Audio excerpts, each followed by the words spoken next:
Hey, we love that umbrella guy. All right. Thank you. I'm calling from Los Angeles, and I'm having a little problem under the name ThatUmbrellaGuy. I sent him my phone number at least 20 times in the chat and told him to call me. He ignored me. I'm a man. I filed the report. If you guys could take a look at it and give me a call back, I would love to hear what you guys can do to help us. We really need to kind of stop this guy at least until Monday. I told him to call me. I'm a man.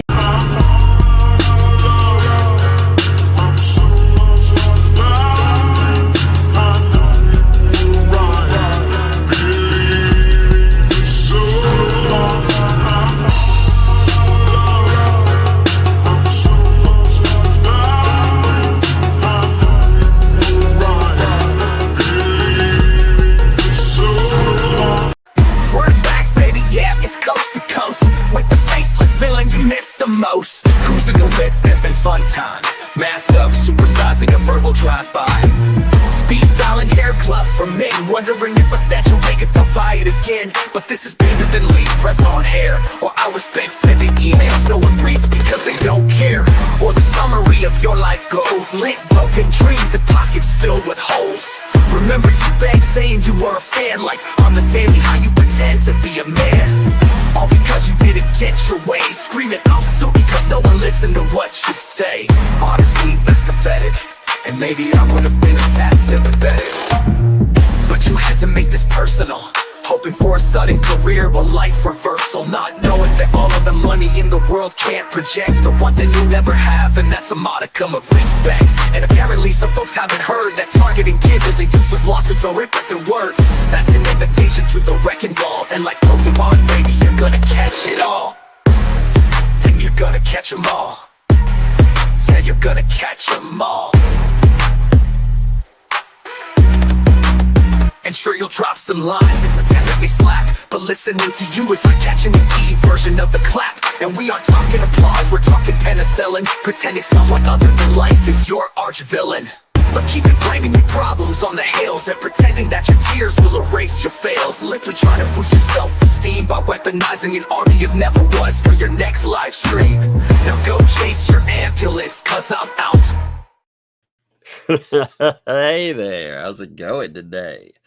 Welcome. Now Megan is she had something going on, so she is running behind. She may get here. We'll see how that is. That is running on Megan time, you understand. I was like, what does that mean? Does that mean the same thing as it means if I say it? No, I'm just playing. She's like I said, we all have stuff that comes up. But if I ever get a chance to give Megan a hard time live on stream, I definitely take it. Any time there. Oh man. Apparently I haven't done anything recently that I would think would make anyone butthurt yet, but apparently there's a few butthurt people in the chat. So if that's you, you suck. I at least would love to know why, why they're butthurt. Apparently I've gotten people butthurt over all kinds of stuff lately. I don't know, the Hale stuff. Apparently people got butthurt. This is crazy, by the way. Apparently people got really butthurt yesterday because I said that people should not off themselves over politics, because there had been all these statements about that. Apparently some people were mad about it. I was like, well, why would you be mad about that? Somebody written me about it, and they were like, because that's a self-solving problem. I was like, man, that is tactless. That is so douchey. Yeah, apparently saying like, why don't we get along? And, if you don't like what happened, you got 4 years, man, 4 years. You can correct it. You can correct it.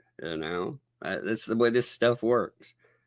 I don't like any of them myself. I never, back in the 90s, I feel like was the last time I ever blindly thought, man, maybe a politician will change something. It never worked there, but it is crazy, man. It is. It's nuts, and it's sad. We are all so close together as people. We just have this tiny little difference. And because of it, it creates so much hostility and nastiness, Anyway, not to get on that subject too much. I was like, man, are people really upset about that? Because there were all these messages, like I said, that were coming up yesterday with people saying, again, I'm using YouTube friendly language. They were going to end themselves because of the outcome of the election. And I was like, if you're saying that, not to be rude or mean or anything, but seriously, get professional help. That's not meant as a dig or anything else. Get professional help, baby. Because it's politics. Like politicians, a politician that keeps their promises, I was saying this before to somebody, would be like you giving me a clear picture of Bigfoot. Even if that damn thing was real, I would look at it and probably think it was fake. You'd be like, yeah, I got a picture of Bigfoot. Tell you, it's real, I swear. But no way. That shit is fake. Same thing. So, I mean, it's just sad, man. It's sad people get to that point, I grew up watching I've seen both parties in my lifetime try to take away and edit, like not edit, but to take away entertainment. I've seen them go after music. I've seen them go after things like Dungeons and Dragons. It just, I've seen enough lies in my lifetime, So anyway, like I said, just the point in that, it's surprising people get upset about that. If that upsets you too, I figure it this way too. I'll just say this here. It save us a lot of trouble together, okay? If you are going to get offended about something, sooner or later down the road, I will offend you. That will happen. You will disagree with something I say. And if that bothers you enough that you think, I can't be here, well, I appreciate you being here. I'm not saying that I want you to leave, but it would save you a lot of time because we will definitely disagree on something sometime down the road. That is how it should be. If you align yourself with people that you totally agree with all the time, and that's all you have around you, then you never grow. You stagnate. You stagnate as a human being because you have topped out your growth. You're never challenged. That's how we challenge ourselves through education. We challenge ourselves like when you go, again, that's what schooling's for, or should be for anyway. That's what, let me mute that real quick.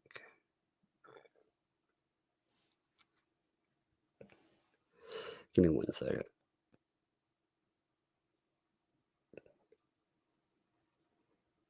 I'm reading something. I've got something very interesting, but I'm making sure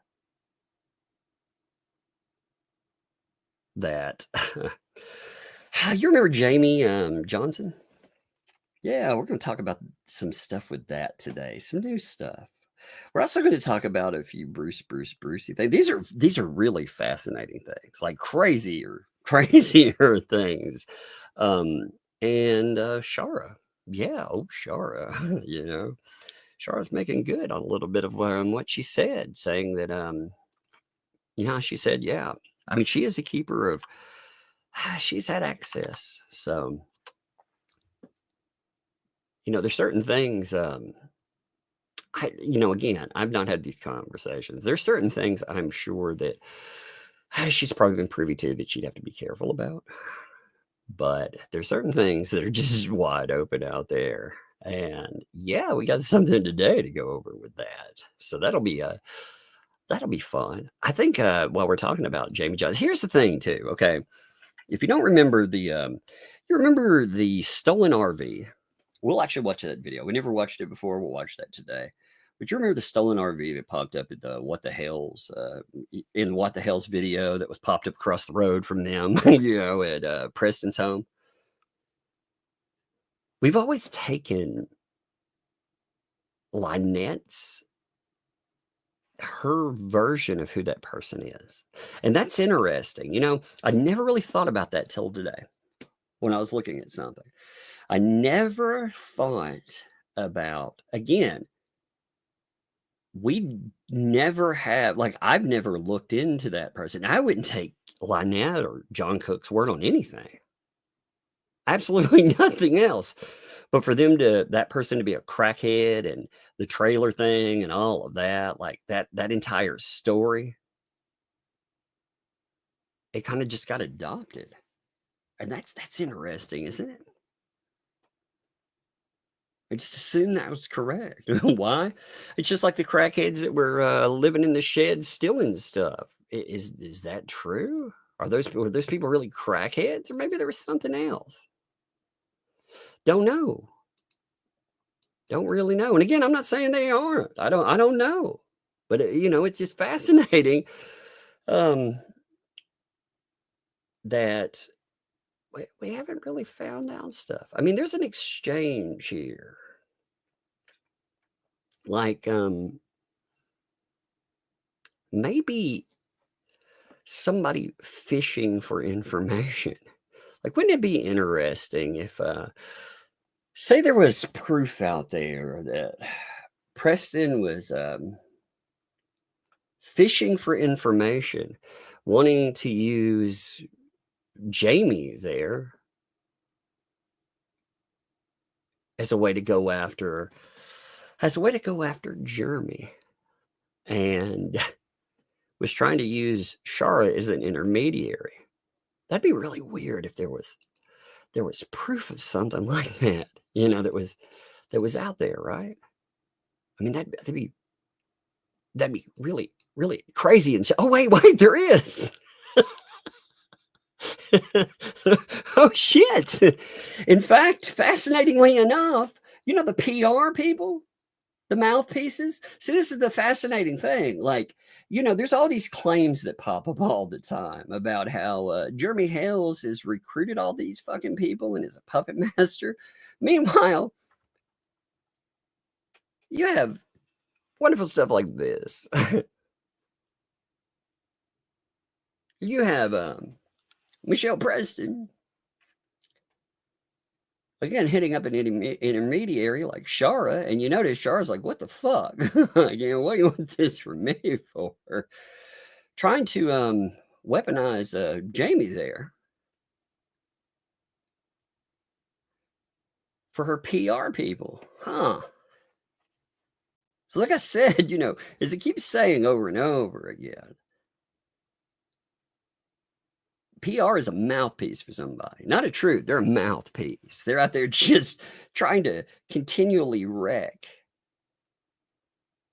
And again, the claims here, the claims have always been that Jeremy Hales is puppet mastering. He's doing all this crazy shit behind the scenes. And yet we're starting to get a little more, piece by piece, Lego by Lego. We are building a turtle purgatory, baby. And this turtle purgatory, it has some fascinating little views, the windows that you get into it. Again, you got to remember the little pieces here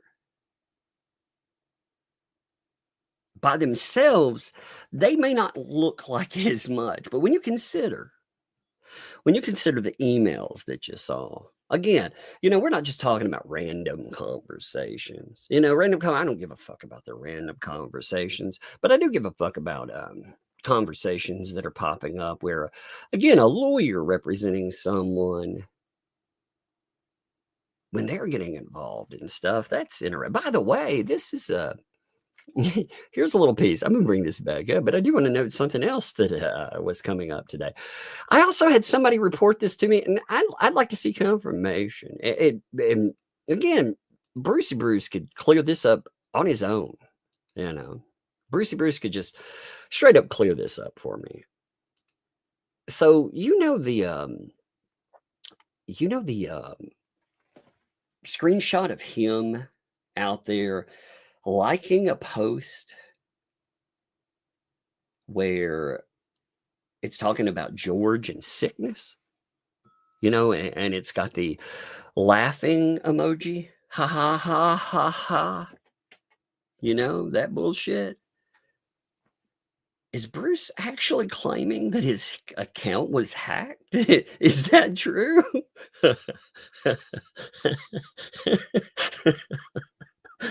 Please, God, tell me that's the name. Please, God, tell me that's what he's saying. Because I've had that stated by a couple of people. And like I said, that could be cleared up really fast if he's not saying that. But if he is, you know how fucking lame that is? Man, just own it. If you're being an asshole, own it, dude. I'm sure you'd buzzword it anyway. But the old hacking, I mean, people do get hacked, mind you. But they don't hack you and just like a fucking post or put an emoji on a shitty post. You're like, oh no, dude, I didn't do that. I'm hacked. What the fuck? That is the worst excuse ever.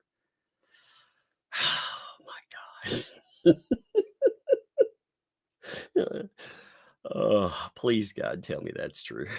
I mean, I guess that is the worst excuse ever. Let me light my cigar.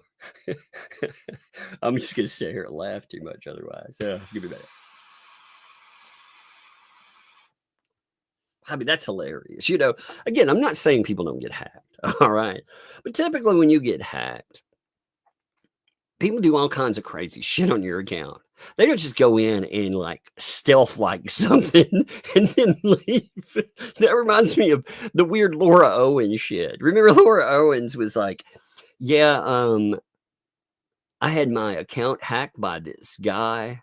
Yeah, I was having emails. I was sending like hundreds of them to this one dude. But the ones that look really bad for me, I didn't actually send those. That was this other guy hacking in the middle of the conversation. It's like, wait a minute, that doesn't make sense, does it? Oh, I didn't put that emoji on there. Somebody hacked my account. Holy shit. Oh my God. You gotta admit that's pretty funny. Also, here's an interesting one too, before we go back to what we were talking about. Okay. I thought this was kind of strange. So I got sent another screenshot too. Okay. And this screenshot, I was looking at it and I was like, wait a minute. I was being told what was happening here, right? So you remember Squid Pro Quo, yeah? Squid that had people going after her kid because she dared to pop up on Veteran Nation's broadcast? Not that she covered this stuff, mind you, but she dared to pop up on another person's broadcast. I mean, that's it, right? After all the shit, her saying like, I don't want to be involved with this stuff. Leave me alone. Like, don't bother me and everything. Look who's been in her chat lately. Look who's wanting to get on the broadcast. What's up, Bruce? What's up with that? Maybe when a woman means, well, what happened to no means no, baby? When she's like, no, I don't want anything to do with any of you horrible people. Because, I mean, again, people were bringing her kid into this shit and fucking with her. And she wasn't talking about anything. He's like, please have me on. please, sir. No, Tiny Tim. Nobody will give you that porridge. You need to fuck off, kindly. Oh, it's so bizarre, though. I mean, really. That's much bigger than when you think about it. It's a much bigger issue, man. Because I mean, we're talking about somebody that they noted feeling threatened by some of these people. And again, I'm not saying Bruce, by the way, make this clear. I'm not saying Bruce went after the kid, but it's all these people, the people that the live streams that are frequented there. If it's guilt by association, then I would say a PR channel that has on a lawyer that, yeah, that seems to have all types of garbage just fucking fall off of there. That's that's something else, isn't it?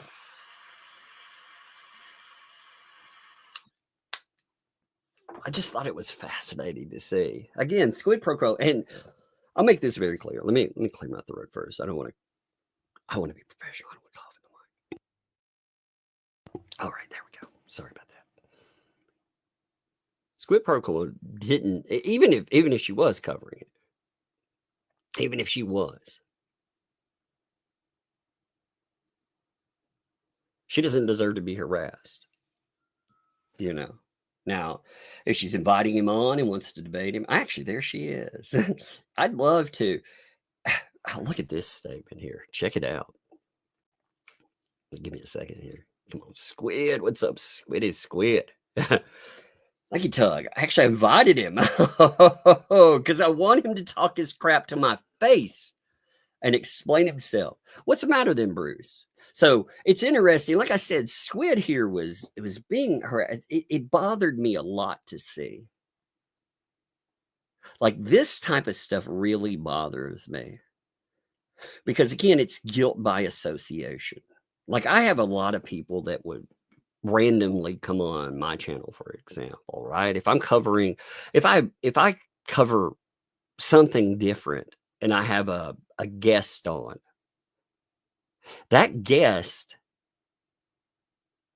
is not associated, first of all, with the topic, but second of all, they are not answerable to any horror that you think I've done.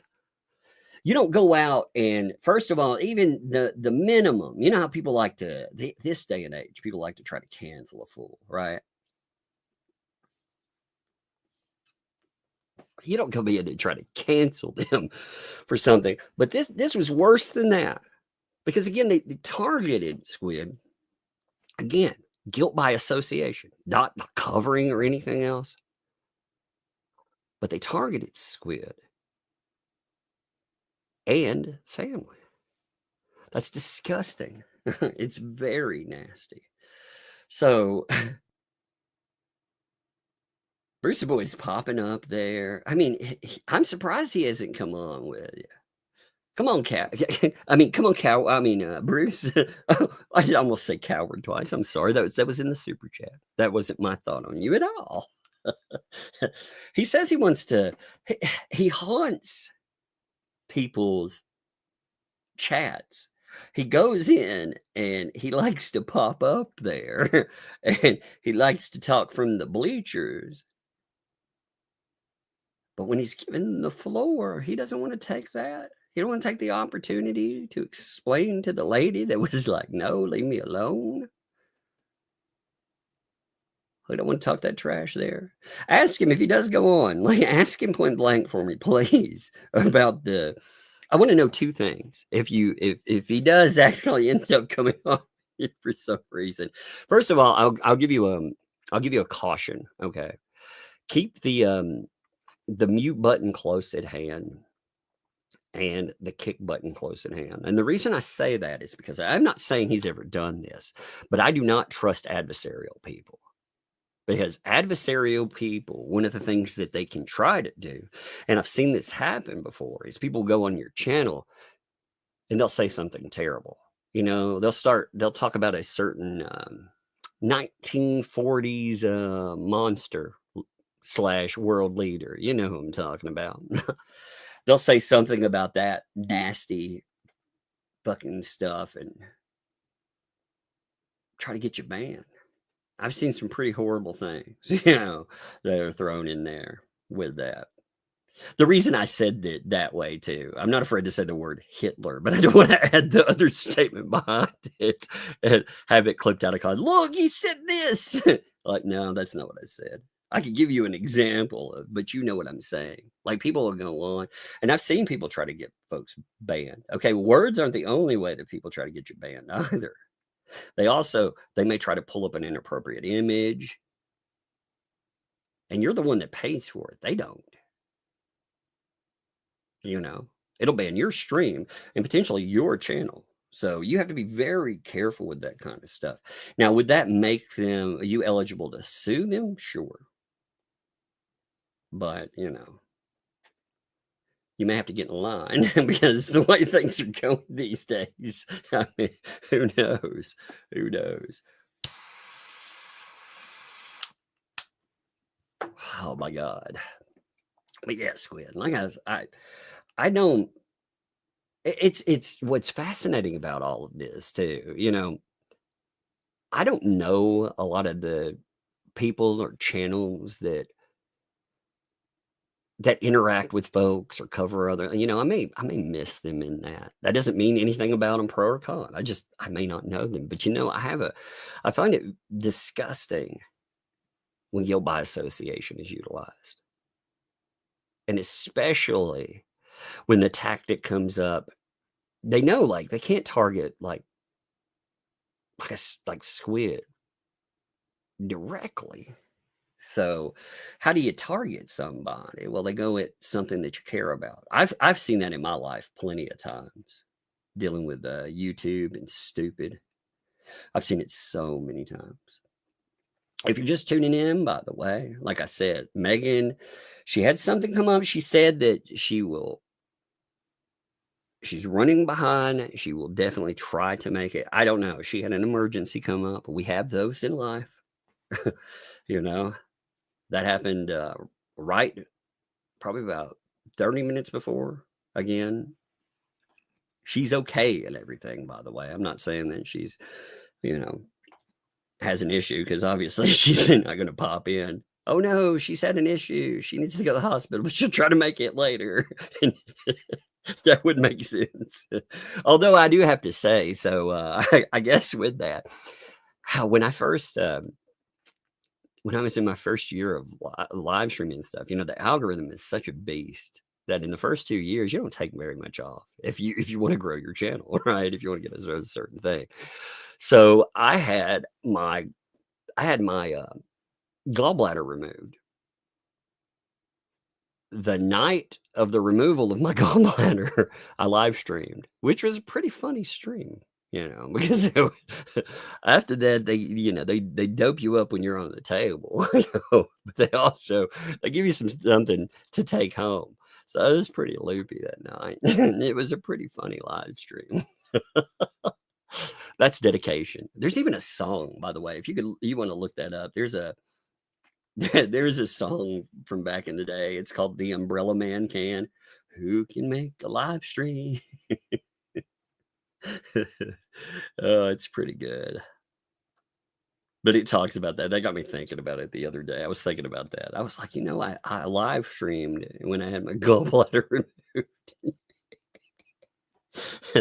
Yeah, I had my appendix taken out too. Now I live streamed right after I got home from that, but you know, they end up holding you for a day because it was pretty intensive. But I came home right after that. I couldn't bend or move. I had to lean my chair back. I probably looked like a wreck, but luckily, you know, you can't see me.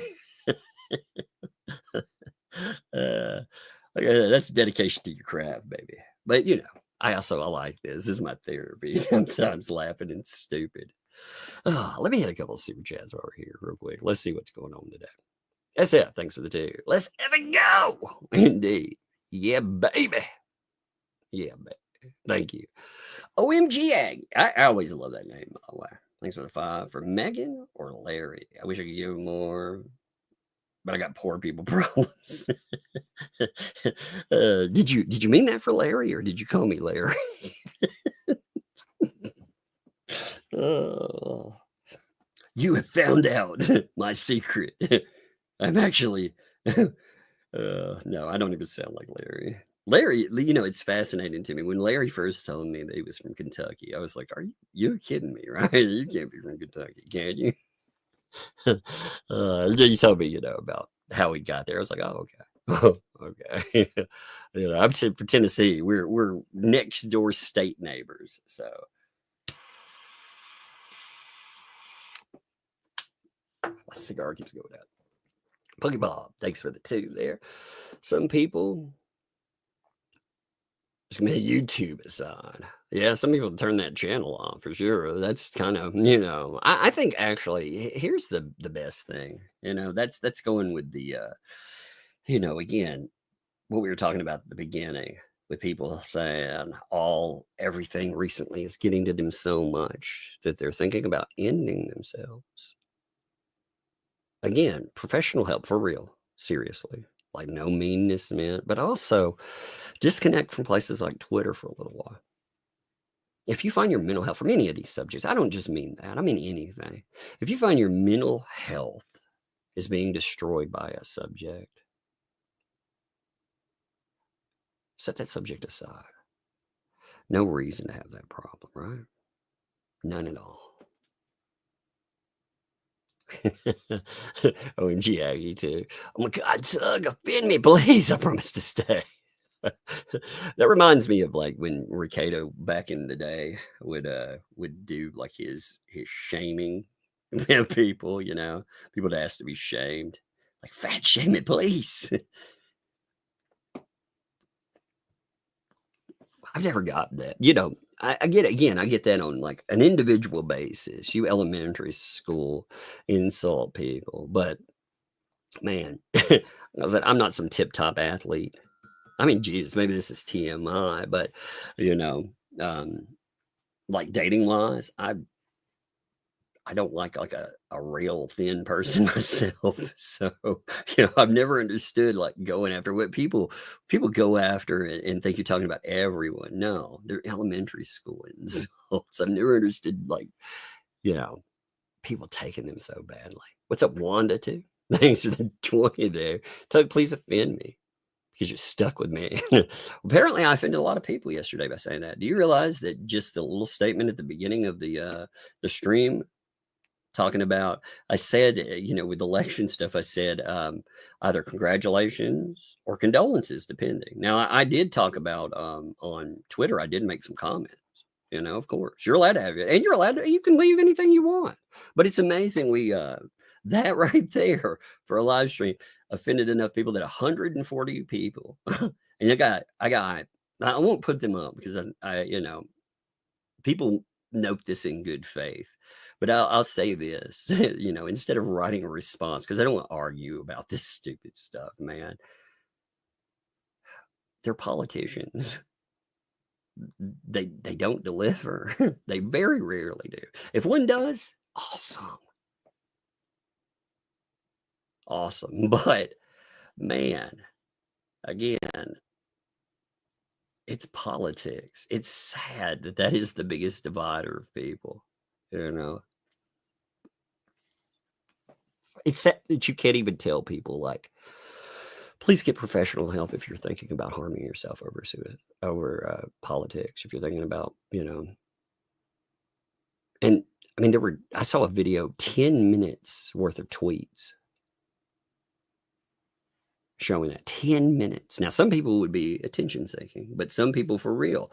I saw that professionally one time. I saw people that were so upset about situations that they really were in a bad place. And my first advice is to, they were so connected to social media. It was like, man, disconnect from it. Anyway, I'm getting off this. I got email like complaining about it. I'm like, dude, I will offend you. I mean, I will over something. So, but to make this clear, I get these emails of, declare which side of the line you're on. Basically, I don't like. I'm a deep South Southerner. We have a very healthy hatred for government. I mean, If you look through Tennessee's Tennessee's has some shameful history, hateful history, but they also have, as far as government and government overreach, whew, I got some bad stuff. To the point, there's a thing happened during World War II where a small town was basically taken over by a sheriff and his deputies. And when veterans came back, they would arrest people and they would jail them and fine them, basically extorting people. And it got to the point where veterans ended up fighting back. They ended up, you should look it up. Just look up Tennessee World War II. It's some wild stuff. But I mean, the bootlegging history and the Appalachians have always been ignored. So as far as me, the whole point in saying all of that is there's the only side there is me and you. Those people, it cost from the reported sums, it cost about $1.4 billion between the two people in fundraising. That's just that doesn't count all the corporations and companies pushing and stuff. That's just the reported fundraising. It's around $1.4 billion. If there's a game that costs $1.4 billion to play, it ain't about you and us. Okay. So that's my side of it. So if you're looking for that, if you think I come from a generation where we made fun of every politician.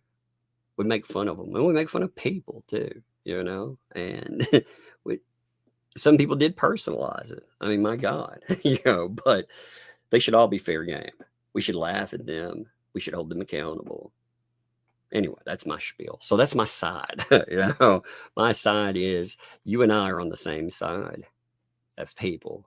The politicians aren't on our side. It doesn't matter about them. So anyhow, X-Files Inc. X-Files, by the way, man, I love X-Files. I've been thinking about going back and doing a watch party of that show, like my own personal watch party. God, I love that show. I remember when Fox actually started broadcasting horror back in the day. We were talking about this with Megan. Until then, there hadn't been very much stuff like that. Then X-Files, man, they blew the doors off of it. All of those shows back when were amazing. But offend me, I'm British. I love it. I love it. And thank you all too. Again, if it does offend you, and again, you decide to disconnect from channels, I get it. You just be careful in your life about building echo chambers. But I get it. If you don't want to spend your free time listening to something that you disagree with, that's awesome. But if you're demanding fealty on a subject, and I mean that in anything, like when we cover cases, for example, again, I remember with Depp v. Heard, when that came up and all the lawyers were talking about this stuff, when they got involved, many lawyers had no idea what had happened there. And many of them, in looking at that, they were just like many other folks. They gave credence to what were false allegations, and that's okay because they have to learn. And it wasn't okay to pump false allegations, but it's okay to have a learning curve. It's okay to disagree also in the court and how it's going to outcome. So Janice, thanks for 10. Deuce Foreskin's Facebook account suspended for a significant amount of time. The Two Fleas and Bruce Crunch have their hate YouTube channel restricted for a while and can't post videos during that time. Wait, so is that channel, has it been hit? That's what happening? If you can't post videos, then that means that the channel's been flagged for something. The same thing with accounts. I used to, every now and then someone would hit me on Twitter. I used to get hit a lot on Twitter. Nowadays, can't, but I used to have, you used to get anytime certain countries get reports, it would generate an auto report telling you that you'd been flagged under a certain, a certain law. Nowadays, I don't know if they do that anymore, even though they're supposed to. But old Twitter did. They would tell you, you've been flagged under this, blah, blah, blah. And some days, like if we were covering What the Hales and I posted over there, man, I'd probably get dozens of them. But there was one day I remember getting something like 70 freaking notices. And that's just those that were reported for that country. So, I mean, that happens there. Hey, John, thanks for the 5. According to a video by Nate the Lawyer, Tiffany, the super mayor, reached out to the Orange Man and asked for collaboration, seeking a pardon. Maybe. Actually, I saw something about that on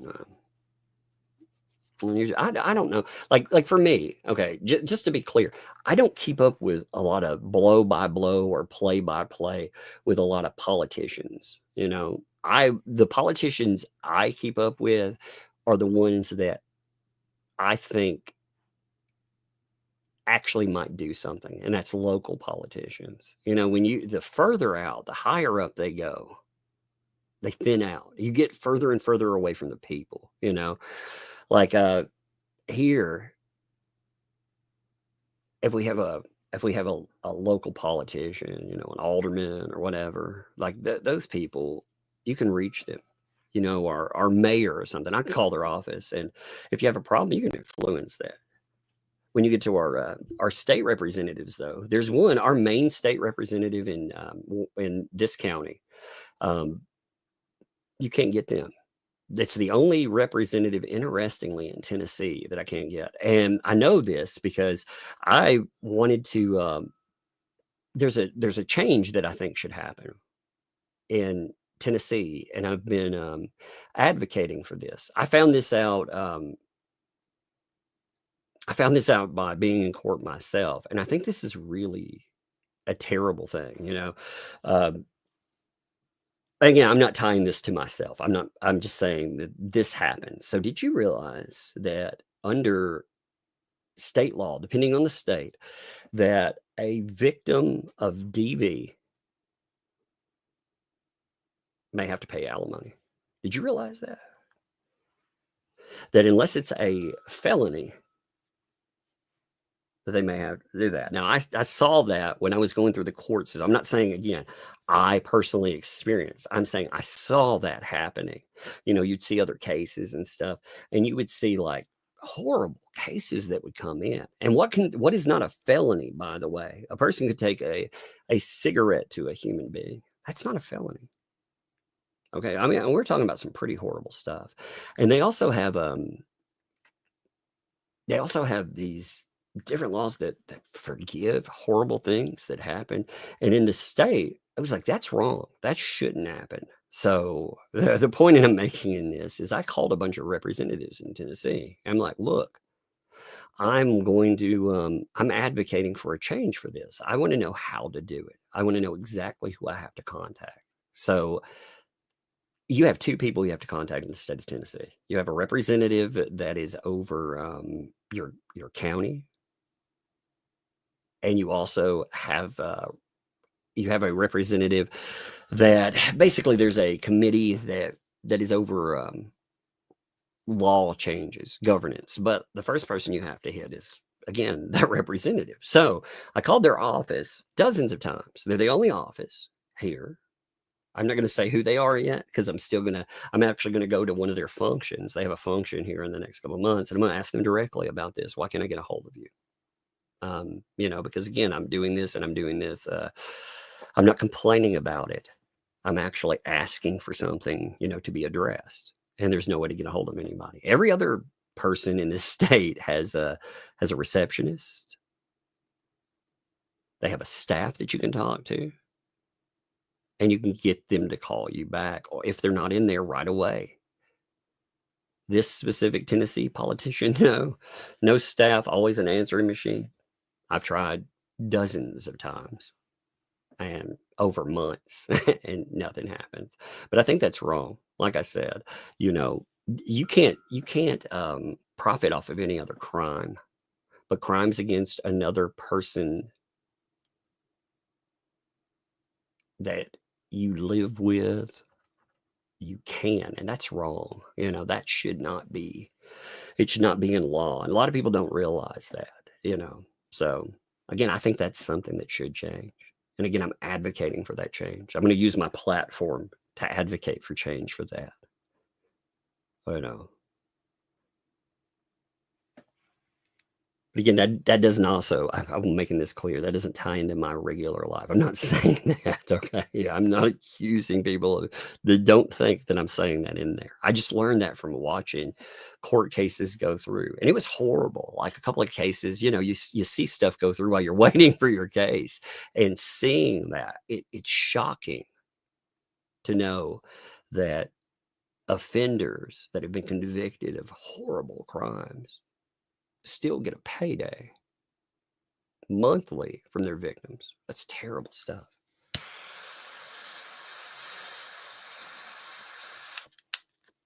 You would think that'd be the case. Anyway, I got all on that. I apologize for that. That's something I've been working on in my own time. I haven't talked about it yet because I wanted to be to a certain point before I address this publicly. And I also wanted my own life at a certain point so people don't think I'm making commentary about my own life. But I wanted to be able to do this like a professional. So anyway, Squid Pro Crow again.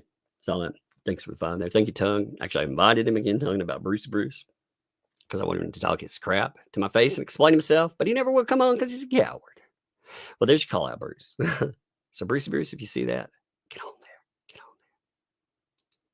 John, thank you for the 5 gifted memberships. Props to you, man. Appreciate you, my friend. Appreciate you and your wife. Give you both love. Again, we will keep covering everything in just a minute.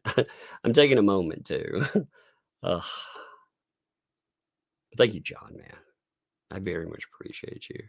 Appreciate everything you do. You've been here for a long time. Appreciate you, my friend. Sticky Widget. What's up, Sticky? Thanks for the gifted membership, too. Thank you for that. Appreciate that. Hey, let me note something, too. I want to say this publicly. Mods. I love you, mods. You do a lot of stuff, okay? You're good people. I appreciate a lot of you. There have been mods, though, fighting. I do not like that. If you don't have to like people. You're individuals. You're allowed not to like people. But don't, as a mod, please don't fight with each other. Because otherwise, like, I'm going to have to restructure how mods work. And I don't want to do that. And like I said, I'm not saying that to be ugly or anything, because I very much agree. I could not run live streams without a lot of you. Live streams are too big. I can't keep an eye on everything. And many of you, the majority of you, you're just great people.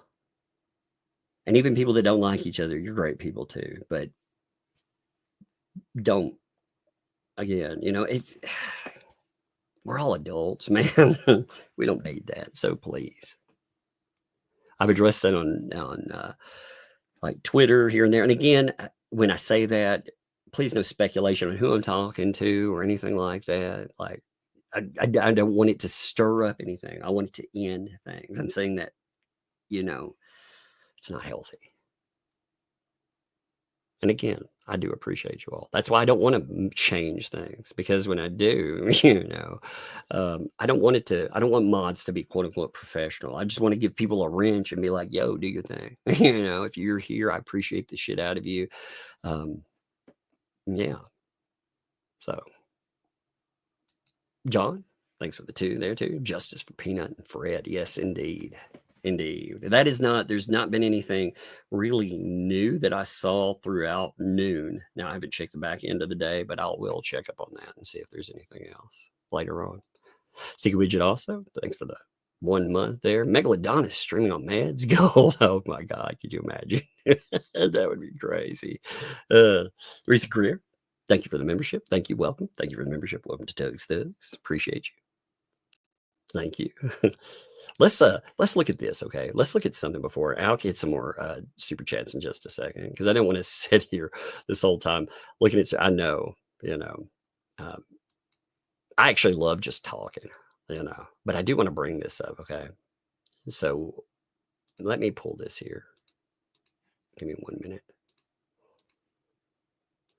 So I was discussing this before. And again, you notice this is Shara. Shara, I don't know the particulars. Shara is not sharing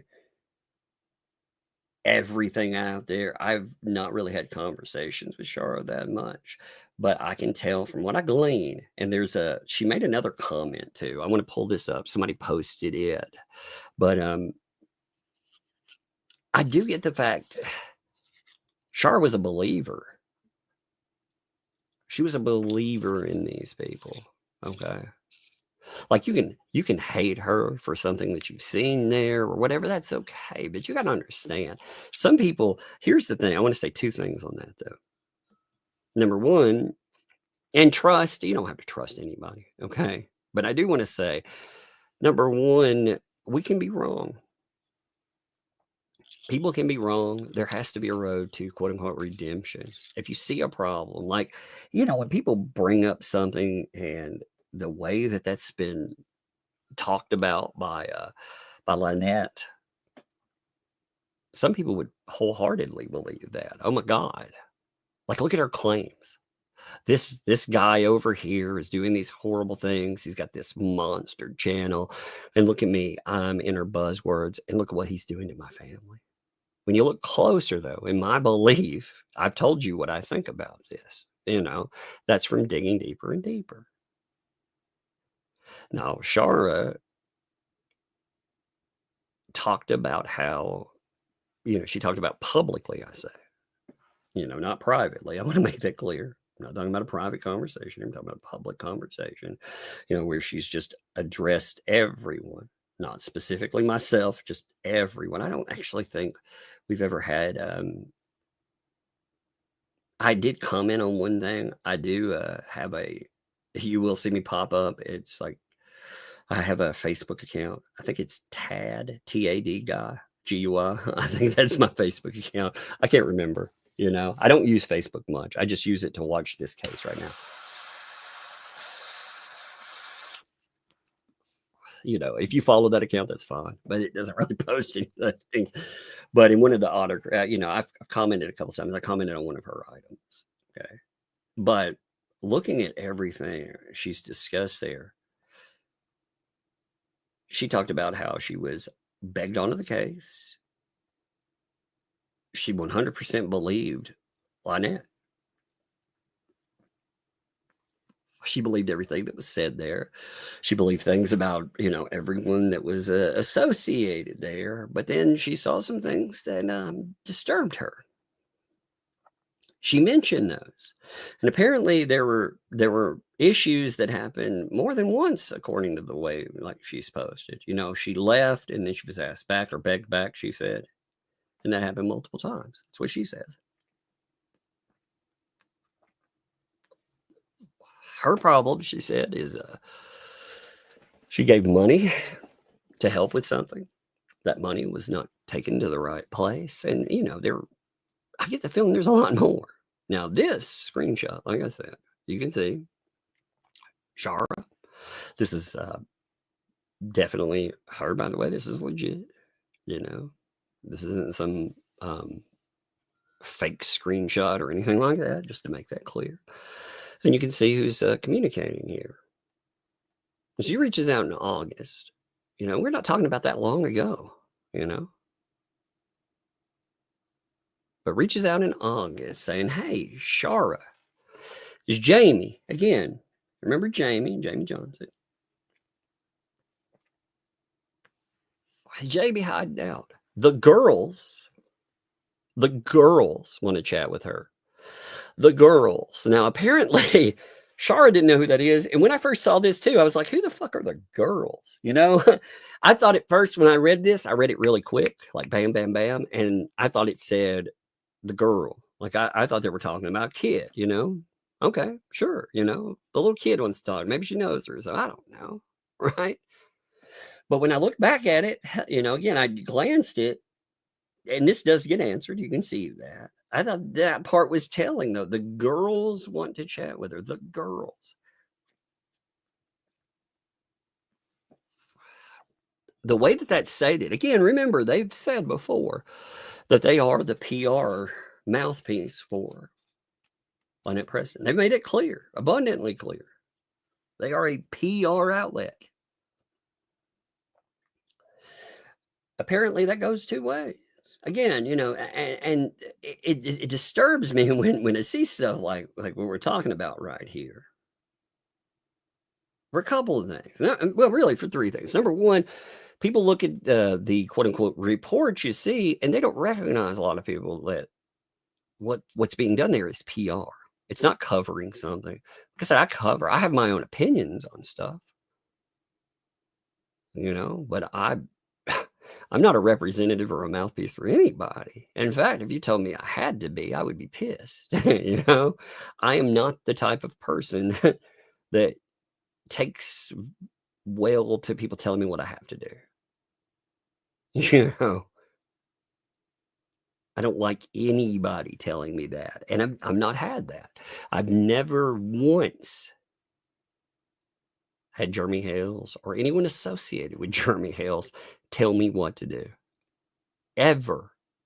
Because that wouldn't go over well. And, I've been fortunate in the fact that even if I were a smaller channel, and again, no offense, smaller channels, I don't mean any offense when I say it that way. I just, when you're smaller and growing, you worry a lot more about things that could damage, Even when I was a smaller, I remember feeling like that. Oh my God, more drama or this or that. But luckily for me, I have enough backing from all of you folks that I can do or say whatever the fuck I want. And if a big YouTuber wanted beef with me, I'm big enough to be like, okay, game on, let's go. I wouldn't take to that. But I've not had that. In fact, anything that I've wanted to ask about, I've asked publicly. I asked in interviews.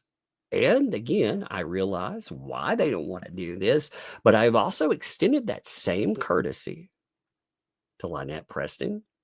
I've said publicly she can come on here. John Cook, he can come on here.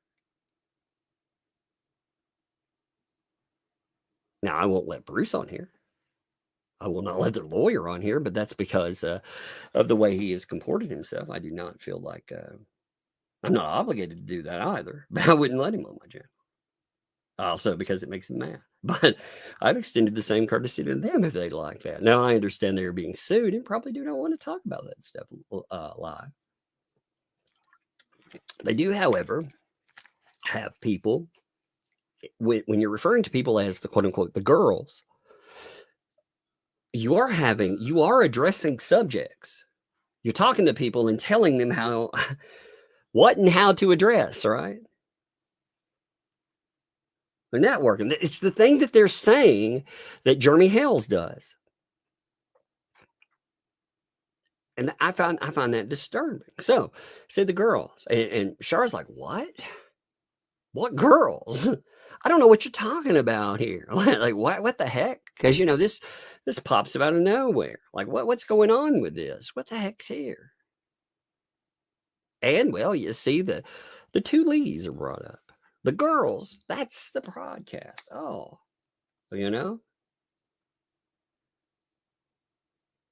Huh.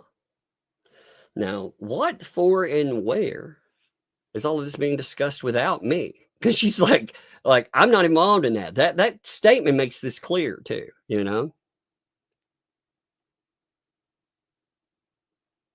Like, what's going on with this?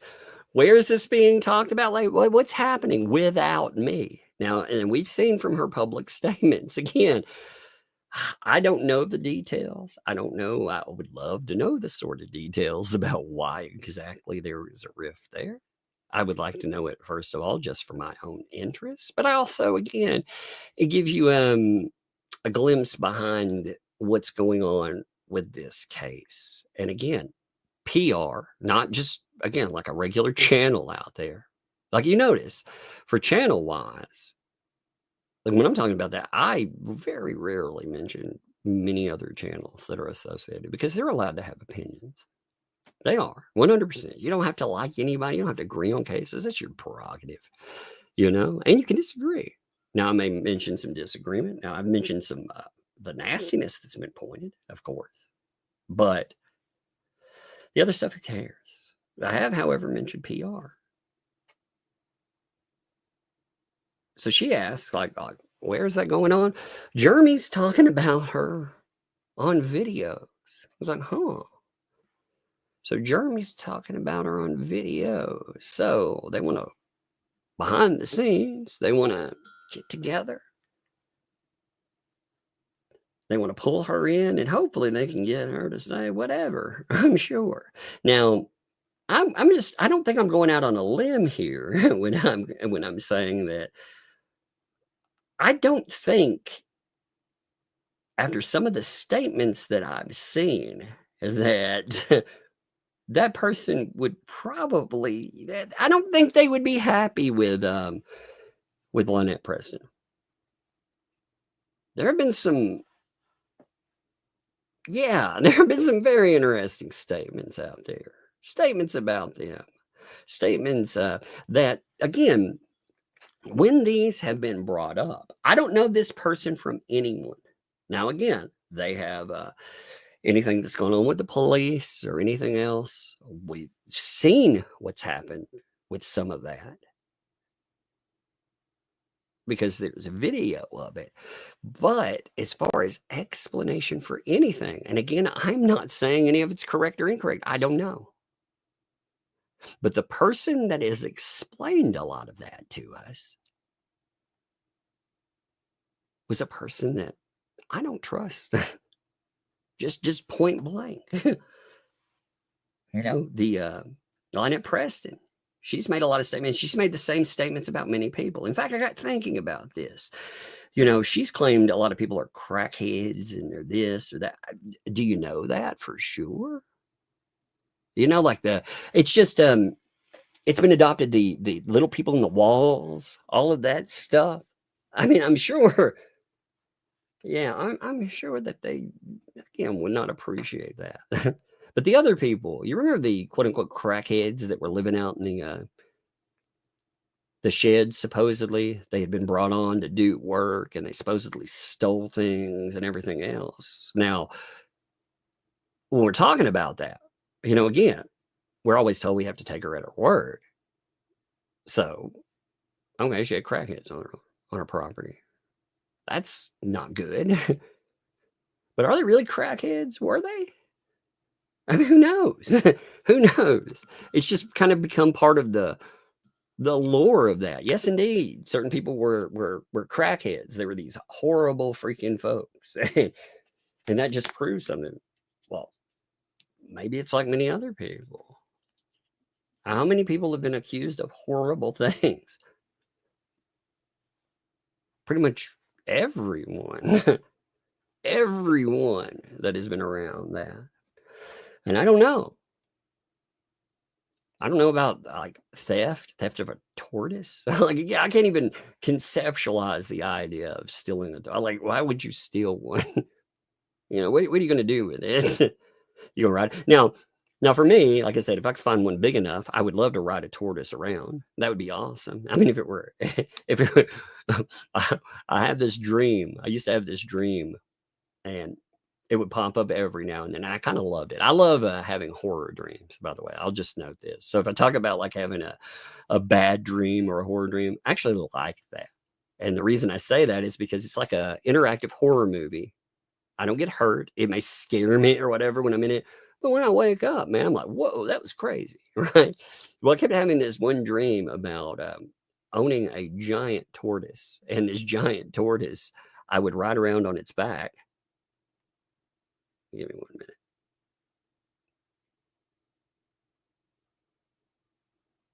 One second. The exchanges too, you know, just a note with those, this stuff here. This is after, if you look at the timeline where Char's been talking about this is after she's quit. So she's being drugged back into this too, you know. So they're not only, they've been out here disparaging her, attacking her. And yet they're trying to utilize her as another weapon to go after Jeremy Hales. Isn't that weird? But anyway, I distracted. So I'd wrote a note for myself being like, hey, you need to, the timeline on this, because I was trying to look at the dates and everything else. But okay, back to the dream thing. So my dream with the tortoise, I would have this dream that would come up, and I'm in the apocalyptic city. I think it's like your imagined version of a New York, right? And there are zombies, and zombies are really slow moving. Well, I go to a zoo, and there are a few animals that are still there, but one of the animals is a tortoise, and I end up getting the tortoise out of there. But when I do, I get hurt.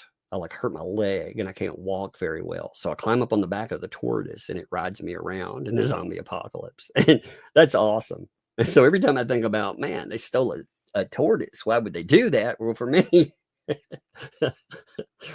I would want one big enough to ride around on, just in case. That's my plan for the zombie apocalypse if it ever happens. Hey, Tug, how are you planning there? Have you been getting water and ammunition? No. I'm actually stockpiling tortoises.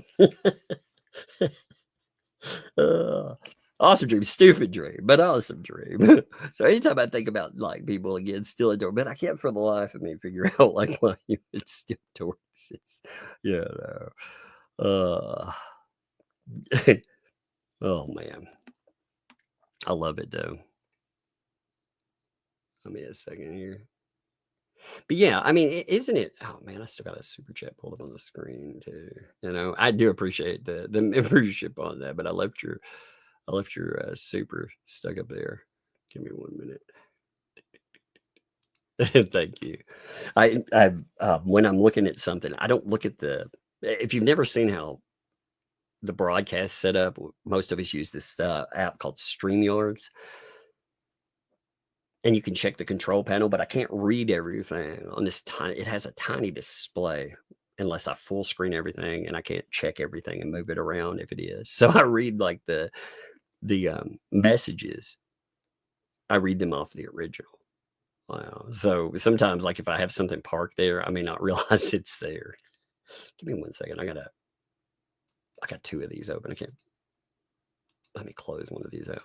There's also a statement Shara had made that I thought was, we covered a bunch of statements that she had said, but there's more. There's a lot more statements that she's made. And some of these actually give you an idea of how things had gone. Like this one was posted. She had, the reason that more statements keep coming up, by the way, she went out, she's not going in and talking about this over and over again. What happened was over a few days span, she posted something and it got hundreds and hundreds of comments. And Shara did her best to answer a bunch of these. Finally, for once, she was like, enough's enough. I'm gonna say this publicly, because these people went after her publicly, and she stated a bunch of her concerns and what was happening. And I think this right here, combined with again them pumping her for information, them wanting to use other people, that the Jamie Johnson stuff. Lord, again, think about some of the statements that have been made there. Apparently, just I don't feel like I'm going out. If I went after like one of you out there, let's just randomly say somebody. If I focused on one of you, I'm not going to say a name. I'm just saying, think about this. If I started saying that, hello. Oh, hey, what's up? Sorry to terrify you in the middle of your stream. That is weird. I was not looking. I was like, hello. I was like, oh shit, what's that? I'm here. What did I miss? Oh, nothing at all. No, I was talking about first of all, I was talking about the Shara post. Before I pulled this one up, I wanted to pull this bigger one up because there's one that clarifies a lot more that I hadn't seen. So wait, what did you get? I wasn't able to follow along, so I haven't seen what you talked about. How many of the Lynette Preston texts did you get to? Just one. I've only pulled up one up so far. Okay. You have 6, by the way. Okay. Hey, do you have them easily to pull up, or do I? Because I have to. I can get them. I can absolutely get. I think I do. I think you might have number 6. Just you. I don't think that one got copied to me, but I think I have the rest of them. Okay. Let me. Because I'll have to mail them to me otherwise. And I have some context. I have some context here too. All right, that'd be good too. Give me 1 minute. Let me check. Yeah, I'd only gone after the first one there, and all right. So the second, third, and fourth, and make it make a lot more sense. But basically, what you're looking at there is a fishing expedition for information that would be damaging to Jeremy Hales. And Shara did want everybody to know that these communications were sent to her after she quit. She quit. She told them she was quitting. She did not want to be on any part of a team in August. And these communications were still communicating with her after that. Well, she, I took from her timeline of discussion and stuff. Again, this was what, August? I think the date on that one. That's what it said, August something. So that alone, tells you, yeah, she's probably out of the quote unquote the game by then. She's probably not. Yeah. Do you want to pull those up though? That would be great. Yeah, I've got one in. I just want to make sure it's not in my email tab. I want to make sure I get the right tab up. Okay, so this is interesting. So you saw the first one, and the first one was basically asking, hey, what is Jamie hiding? We want to talk to Jamie Johnson. No, the girls. The girls. That's the girls. Yes. And then when Shara said, who are the girls? Lynette responds, 2 leaves in a pod. And Shara says, what for? And where is all of this being discussed without me? Jeremy is talking about her on videos. I guess she's referring, or Lynette referring to Jamie. And Shara says, and her camper, etc. So now the girls want to know if Jamie will show the sexting texts with Jeremy all in caps. What the what? He's talking so much crap. And so through want to see the real Jeremy. And so I think she meant they want to see the real then she said they want to see the real Jeremy. Now, Shara made it very explicitly clear to me that even though in the next one she says she's going to look for whatever it is that they're looking for. But she made it very clear to me that there is nothing of the kind anywhere. There isn't anything there. That's crazy though. I mean, there's no sexing. There was some communication between Jeremy and Jamie, and what Shara said it was that he was being a good neighbor. He was helping to remove that tree, and at the time Jamie was there. And so here's another one. This was a second time that she asked. In the reply, I've got them out of order here. In the reply to that, Shara had just said, I'll look, but it wasn't like, oh yeah, I have it. It was just, I'll look, and I'll pull it up when I find it. Hey, so this is another day. Hey, do you have any proof of the sexting between Jamie and JH? And she says, I would have to dig. What is it for? So she's not really even understanding, like, what? Yeah. 2 leaves in a pod. You should be listening. It's so good. Now, this part right here, I believe this to be a completely untrue statement. I know Jeremy has said that it is completely untrue. But it's pretty interesting that this is, and if it is untrue, then it's defamatory. And it is being spread around. And here's proof of Lynette doing it. Saying JH was fired for embezzling money from Skyview Ranch. Now, no one has been able to prove that any of that is true in any way. Jeremy, of course, has said he will fight that out in court. He has said multiple times publicly that did not happen, and he's willing to go to court over it.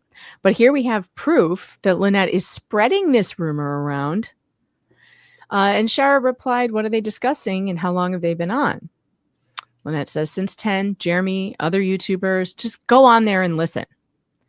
Now, Shara told me in no uncertain terms, there are no sexting messages between Jeremy and Jamie. They had some communication about the tree, just basic neighborly stuff. And there was no contact between them as far as romantic is involved at all. That there was just normal communication between people who live near one another about tree removal. This is wild anyway, because again, we've had that podcast say openly they are the mouthpiece. They are the PR team for her. So for them to do that, for her to be reaching out and, oh man, this is what's going on. I want this or I want that. Man, that glimpse there is woo, woo, woo. Because it's not just fishing. Like if it were, if it were my PR team and I'm going in and spreading something that's being said, aren't they speaking for me? Isn't that like me saying it? I would think so. So then the next one after that, you ready for that one? Oh, yeah. The next one after that is, so again, this is in August. What are they discussing? Jeremy, other YouTubers. I'm going back. Listen, they are good. And then the next day on the 23rd, Lynette reaches out again. How are you this morning? Did you listen to Two Leaves in a Pod? It was good. People care. So we have, it's proof that Lynette is fully aware of what's going on that channel, that they have her full permission, blessing, and she's reaching out, trying to dig up dirt on Jeremy Hale's, dirt that doesn't even exist. According to Shara, who has a bunch of texts from Jamie. And also, this is just the tip of the iceberg. There are, from what I understand, there are many, many, many, many more. There are a couple more. I've got one here too. Yeah, I just found another one. I just don't, because of the way these were sent, I don't know if they're in exactly the right order. Right. So regardless, there's a couple here that are woo, man. We'll be able to put them in order. I just haven't had time to sit down and put them together. I'm sorry, you guys, that I was late. I had family stuff come up, and it's been a rough day around here. So I told you, happen. I was like, you had an emergency. I was like, not like a medical one. I'm not saying no. Yeah, hang on one second. In fact, got another interruption. I'll be right back. Okay. Yeah, there's some more too. Like I said, we're getting this stuff and we're showcasing it. But again, the order, like I said, we'll have to sit down. Yeah, we'll sit down and get it. Yeah. Like we can see that there are dates here, like August 24th. Yeah. So this would be the day after the last one we just read. And Shara is saying here, I won't say more at this time because you need Bruce. But the one thing I will say is that Two Leaves is making mistakes and it's going to come back at the case. I'm purposely, and this shows you how long Shara has been expressing her concerns. It didn't just happen the other day when the Lees went after her. Right. She's been expressing her concerns since at least August, maybe before, we don't know. We haven't seen it all. I am purposefully keeping myself out of that gig. She's talking about the fleas. I do not do hate journalism. I'm about necessary facts appropriately published. Be careful. Lynette responds, they are telling both sides. They are not both sides. She high. Yeah. Hey, I'm your PR. By the way, I tell both sides. What the fuck, man? That's not what that goes against the definition of PR. Oh God. They are not replacing you. It has nothing to do with you. That's why they want to talk to Jamie. he calls her, now this is great. He calls her a meth head. No, actually, it was Lynette who called Jamie Johnson a meth head. Yeah. And she did it on tape on the police footage.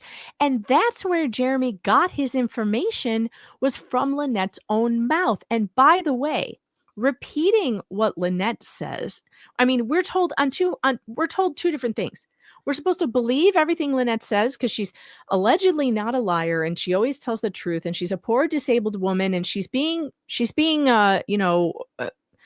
put upon by Jeremy Hales. So we're supposed to believe her. She's the one who is telling people, and including the police, that Jamie Johnson not only had a stolen trailer, but that she's a meth head and she saw little people in the walls. Now that story is being refuted now. I am hearing that this is not true. and Shara's been involved in this a lot longer than a lot of these people. Oh, Shara, you know so much, lady. You know so much. And she may have evidence, by the way, of more of the story of that trailer, which we will be more than happy to tell. Because if Jamie has been slandered through Lynette Preston, because Lynette has been running around telling tales that are not true, and then they got repeated on a show with 700,000 subscribers because she reported this to the police. Mm-hmm. If she did that, that's on Lynette. Yeah. When she says here, Jeremy called her a meth head. Oh, no, ma'am. Jeremy repeated what you said to the police. He repeated a report you gave to the police. That's different than Jeremy Hales said she's a meth head. So he calls her a meth head, then calls her Jamster. Well, who cares? Jamster is just his little nickname. Right. She needs to give up those, and this is supposed to say sexting texts, and help me. And I think HG, I think that's what's redacted, because Shar does not like using her name. I don't blame her. I don't either. And now this young man and his mama and sisters. This young man and his mom. Who is that? I don't know who that is. I'm not. I don't know. I don't know. Anyway, maybe that can be clarified too, actually. We need someone to tell our side, Shara, like right now. We couldn't wait anymore with John being arrested. It just went way too far. It went way too far. I agree that it went way too far. The person she thinks that went way too far is not what she thinks. I don't think. She keeps using that word. I do not think it means what she thinks it means. It's just crazy, though. It went way too far. No shit. It should have stopped. Yeah, it should have stopped. Like, hey, is there one other one before? I've got two. You may have one that I do not have. I think you have number 6. Okay. And by the way, I do want to say publicly, I had a conversation with Shara today, much of which is completely off the record, and I will not be discussing. But I did want to say this. I was under the impression, falsely, that Shara was connected to some of the sovereign citizens that I had reported on who are frauds, that I have looked into in these CPS cases, who have caused a lot of trouble for a lot of people. And the reason that is because somebody who falsely reported on a case she was covering connected her to those names. So it was a case of I was mistaken about how she came into it and who she knew in the case, because it turned out that the case she was working on, those people were involved, but by the time she got into it, they were already off the case. So she was basically reporting on the mess they made, and she's perfectly aware.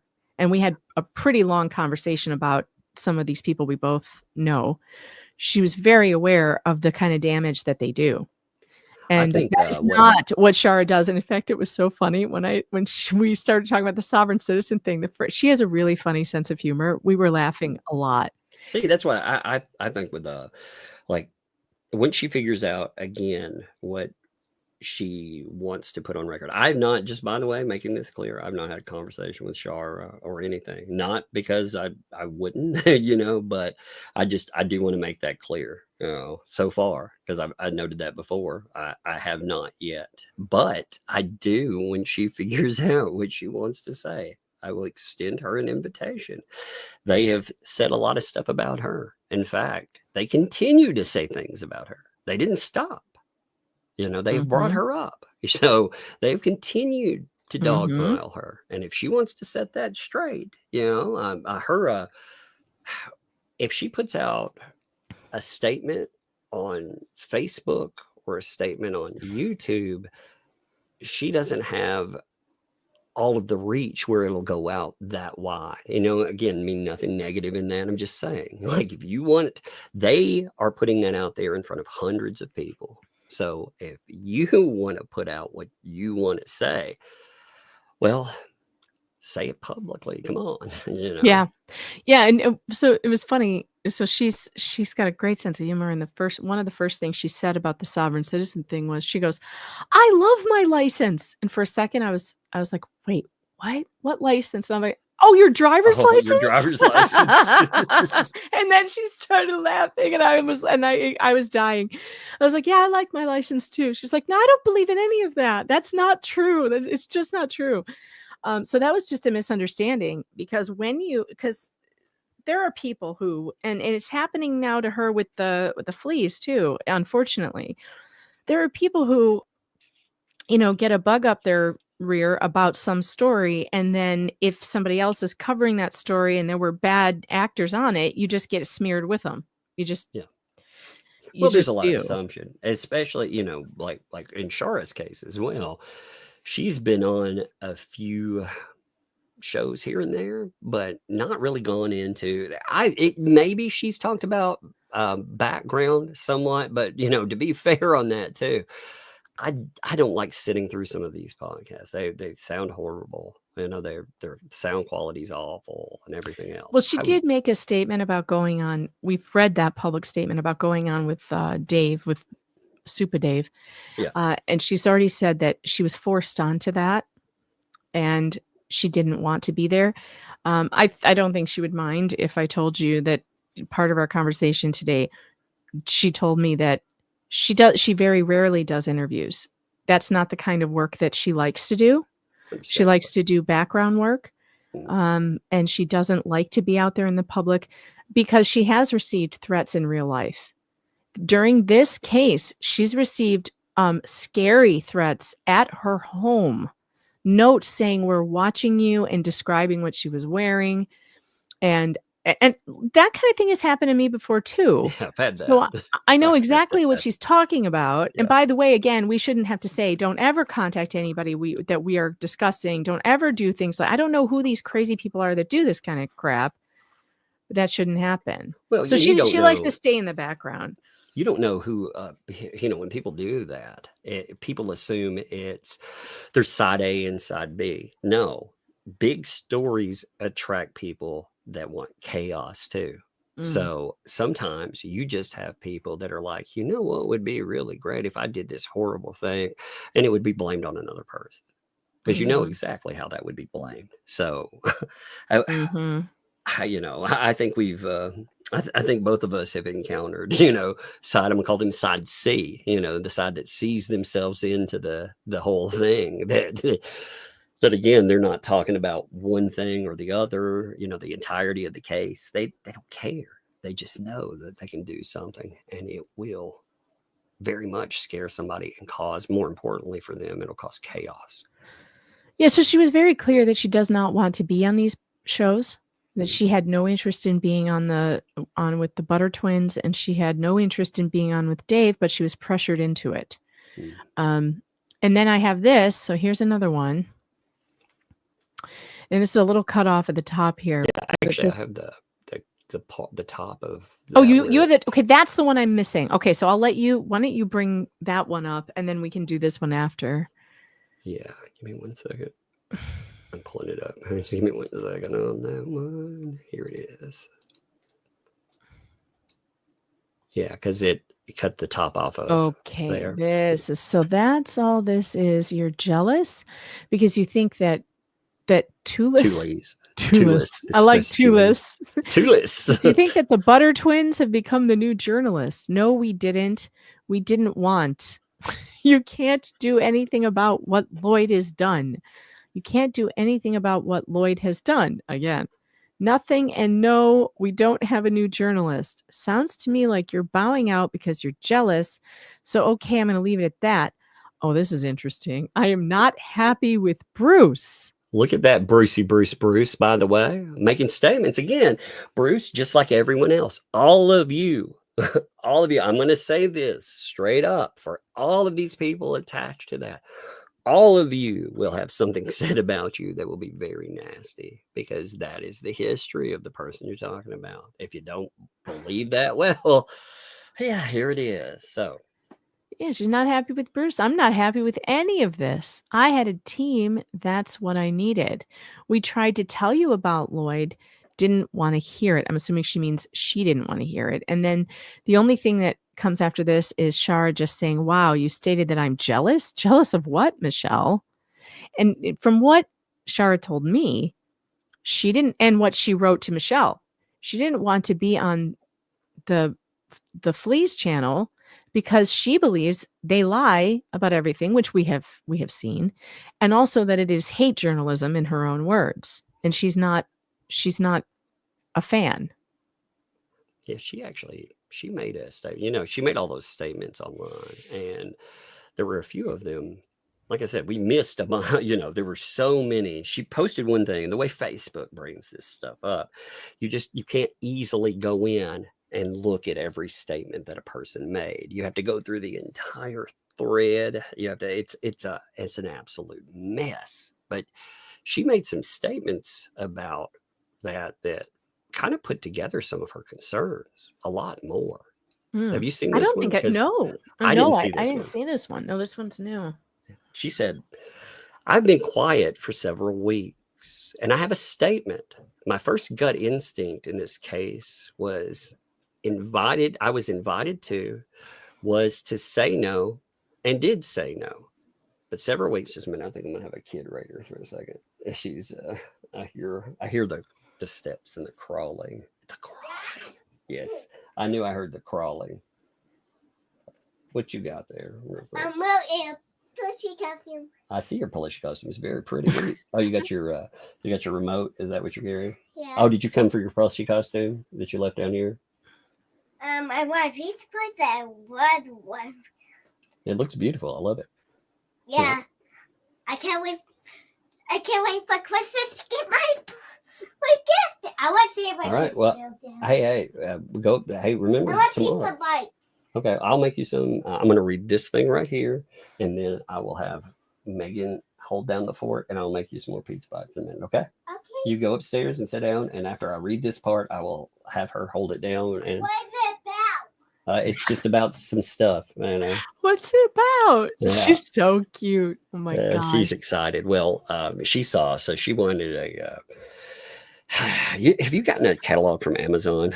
Yes. That sent to you? Okay, so it's apparently, so great. What a throwback to like the Sears catalog and stuff. I love it.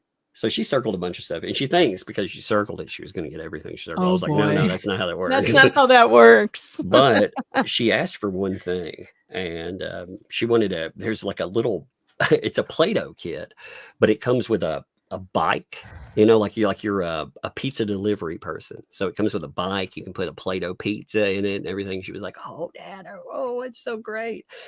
Well, yeah, it arrived and she saw the box come in. I was like, no, she saw it. So that's what she was like. My Christmas, I'm so excited because that arrived and she knows it's here. And I'm like, yeah, but Christmas ain't here yet, baby. You still got a little bit of time. But she is definitely excited today. Yeah. So cool. Okay. So again, she said for the first two sentences, as she was invited to, said no, and did. Her gut said to say no, and she did say no.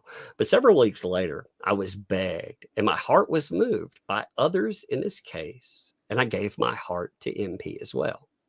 I was lied to and also treated poorly all along, not only by her, but by JC and others in her quote unquote team. I left the case a few times, only to be begged back in. I heard things that concerned me about the child, and I voiced my concerns a year ago. So she's saying her concerns go back that far. I voiced my concerns a year ago, but those concerns were investigated by CPS and dismissed. But piece by piece, my concerns have been confirmed, especially with the recent sheriff audio and video published by JH and then collected by me. Man, so, she talked about that. I think that was the smack in the mouth one. Yeah. Hit you in the mouth. I It think was that's the one. smack in the mouth, and there was another one too. And now I'm blanking on what it was, but when she says collected by her, she means that she has gone to FOIA and collected the public documents attached to this. One thing that I've learned about Shar is that she's pretty meticulous about collecting the FOIAs. And she hasn't put a bunch of them out there, but according That's the way you should be. to her, she has a lot of records.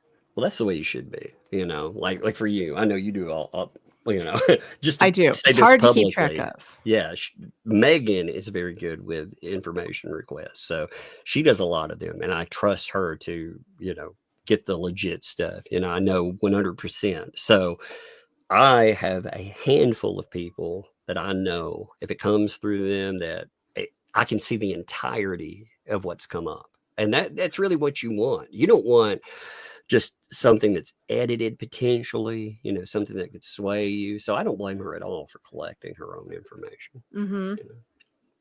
Let's see. And ignored by the team. So she says, not only she did that, but it was ignored by the team as they collected super chats, money bag emoji, and cash apps and fame. Of all I collected, I had missed that audio because the topic was just neighbor feud over property lines. So she's saying, I missed that. That's understandable too. Lord, right. I had no it wasn't idea on the topic. Right. Well, I missed a million things in this. So, there's so many videos and audio. And usually you have like one or two bombshells that pop up in a case. This thing is just, it felt like quite literally bombshell after bombshell after bombshell. You're like, holy crap, it can't get any crazier. Oh, but it has. But there was something there that I had heard after he published it that took my breath. I then went back to look closely at the information given to me a year ago by someone who stayed on the property that I'd passed by. So you see this, there's someone there. Okay. That's why I thought this would, this actually fits into what we're talking about. Yes, it does. That too was a friend's feud that I chose to stay out of, and I cried with further confirmation.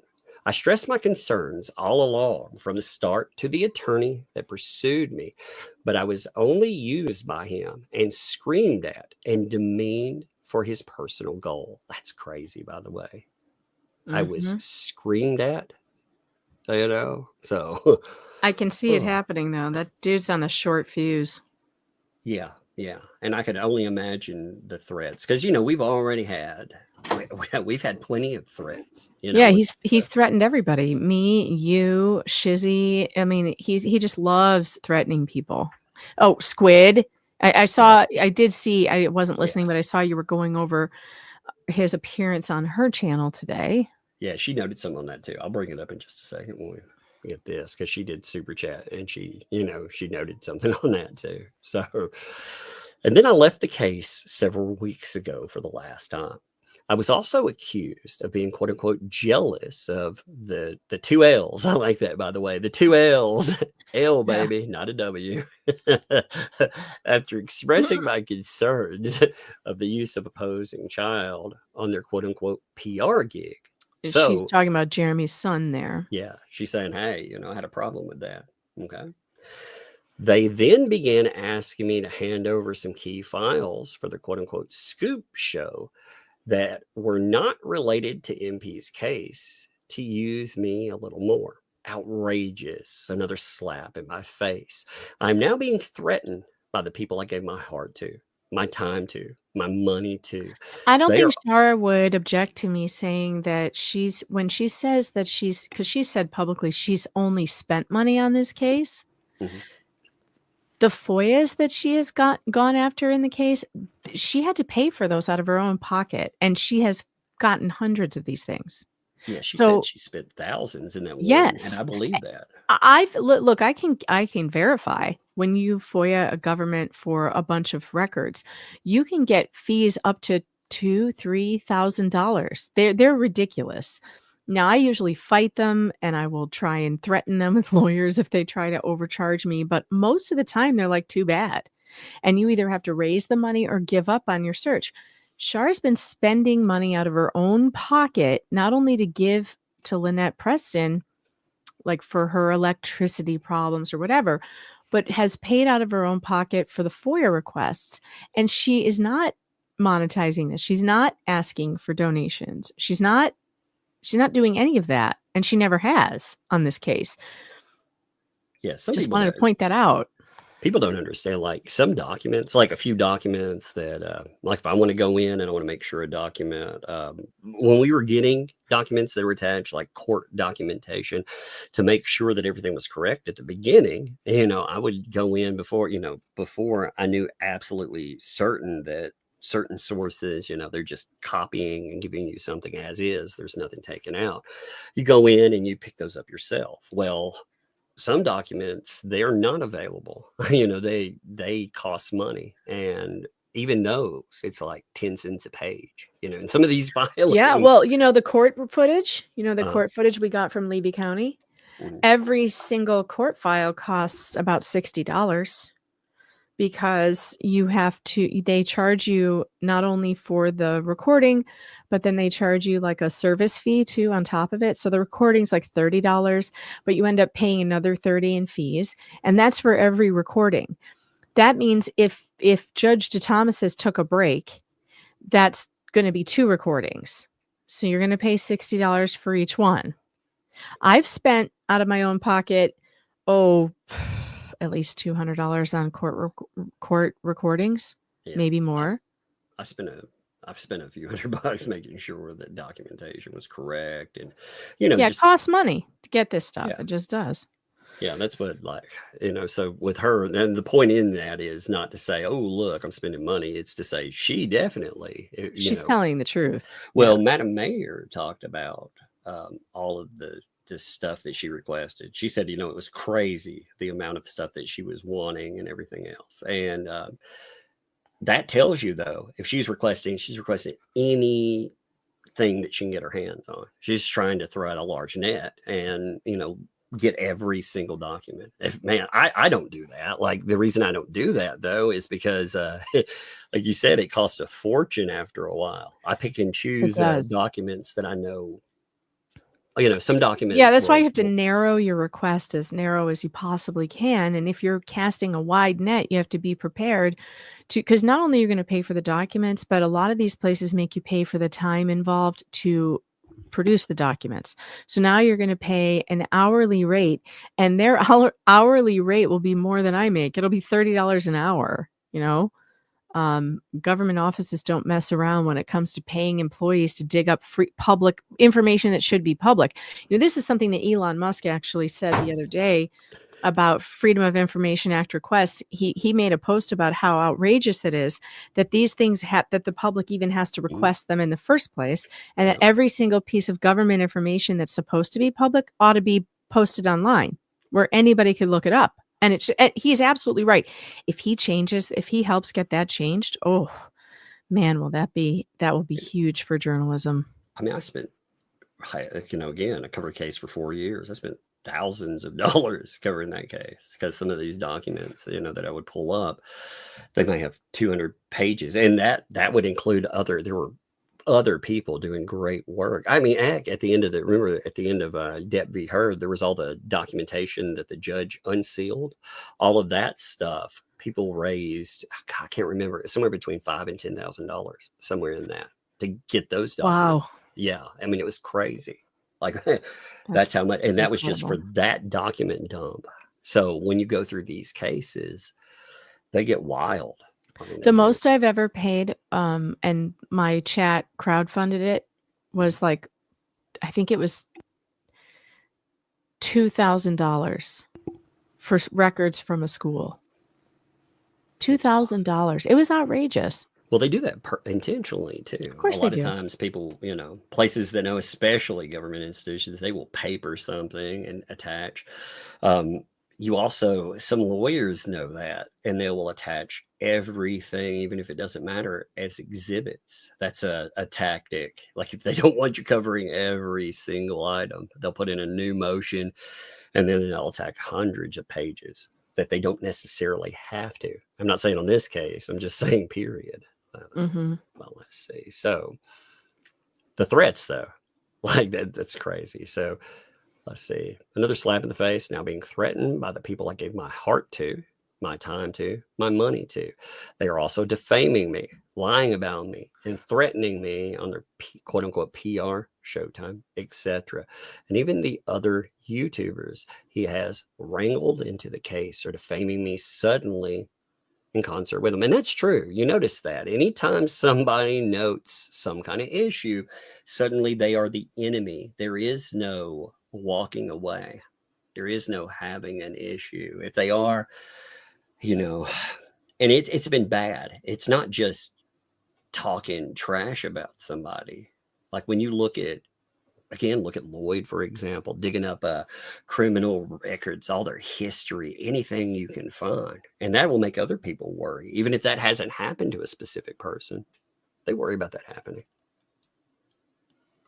So I never experienced anything like this, but I do know that I'm here for a reason and God does work in mysterious ways. I'm okay with being hated by all for my concerns, but to terrorize me with legal harm, to silence me, to sickness is unacceptable. I am now going to follow my broken heart. Because of this case, I will never give this way again. I understand that too, man. I have I've had instances that have happened where I'm like, yo, I'll never do that again. Yeah. I mean, I've never had it And on a that's a case. bad feeling, because when you have a generous nature, and I think that's part of Jeremy's problem too, actually. He has quite the generous nature. He keeps teaching these people how to grow YouTube channels, and then they decide that they want to make money by creating drama about him. And it's really disgusting, and it keeps happening. So I mean, that's something, it's a hard lesson, It is. It is. You learn about it from scams and other stuff people pull too. I mean, I used to at the beginning when my channel was starting out. I make comic books, so independent creators. I don't even know how many creators that I had on, and some of them are great people, but some of them later on they would do awful things like trying to destroy your channel and more. And you're like, man, I helped you make tens of thousands of dollars, and you're like this, and it's an eye-opening experience. It tells and it's you more prevalent than you think it is. It happens to a lot of YouTubers. It happens to a lot of people. You have to be really careful who you decide to back and who you decide to elevate, because look, I mean, just look and see how many YouTubers turned on Nick Rekieta. You don't even have to. There's a lot of them. It happens with, I think, like you said, it's very, very prevalent. Like you say again, here, unfortunately, if Shara changed her mind about something, she wasn't saying things publicly. She made one series of comments at one time, and then she stopped making any type of comments like that. In fact, she had still, she was talking about information requests. She was still talking about things up until, up until that video, I guess, came up. She was talking about the sheriffs. She was thinking that they were abusing Lynette. She bought in hook, line, and sinker, because, like she said, she let her heart lead her. That's understandable, and children, like she says here, I will now be reporting this case independently because children come first always. Yes, people are always motivated by it. When kids are in there, you automatically try to defend the kids. You do, and that can be misused. And that's all this case is about. For the record, I remain quiet, and I'm not the one that brought this to the public. That is indeed correct too. They have gone after her over and over. But I thought this was a fascinating statement because she made something.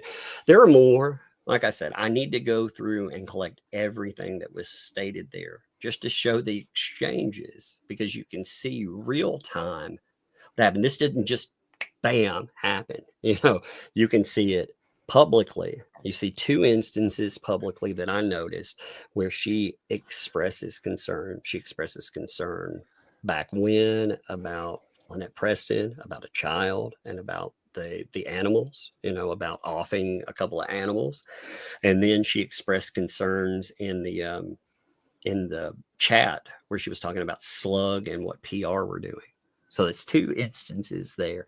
And look at the response that she's received for that. It's wild. Hey, can you hold this down for like maybe 4 minutes? Yeah. That way I can, Sure. I made a promise. I always keep my promise to my kiddos, kids Sure. first. Like she Yeah, said, yeah. children first. All right, Children I'll be right back. first. Yep. Yeah, and I think it's interesting, getting to know Shara a little bit. I think that she definitely disagrees with some of the town hall stuff, which I haven't followed at all.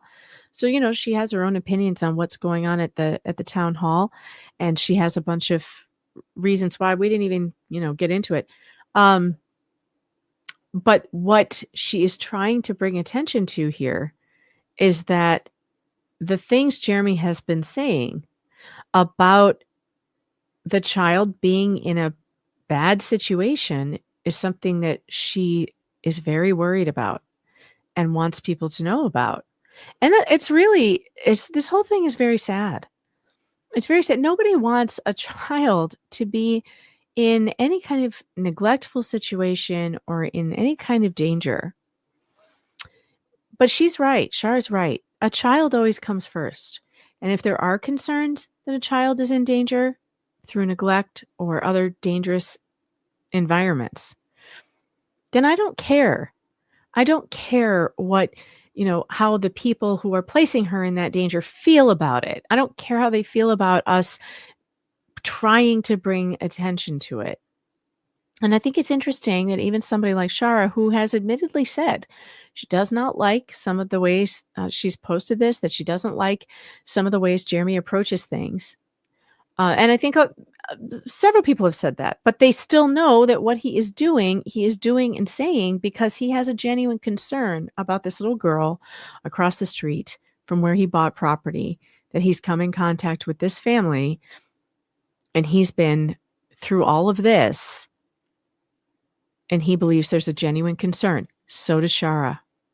And Shara has had much contact with the neighbor directly, with Lynette Preston, with Jamie Johnson.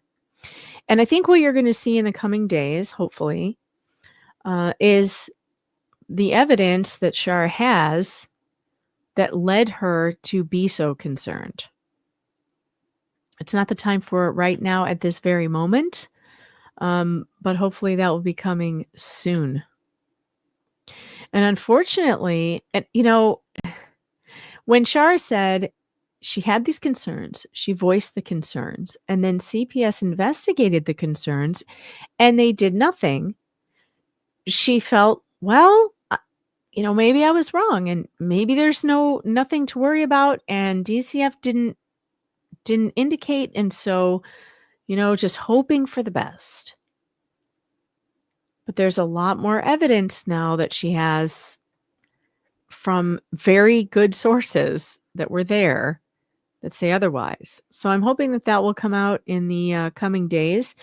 And also, those of you, who maybe don't trust Shara or whatever, I think it's very difficult to have been on one side of something and then to have to say, I think I was wrong. I think I was wrong about this instance. And to me, it rings pretty true that she got very affected by that audio of Lynette Preston threatening her 4-year-old. she's going to spank her in the mouth.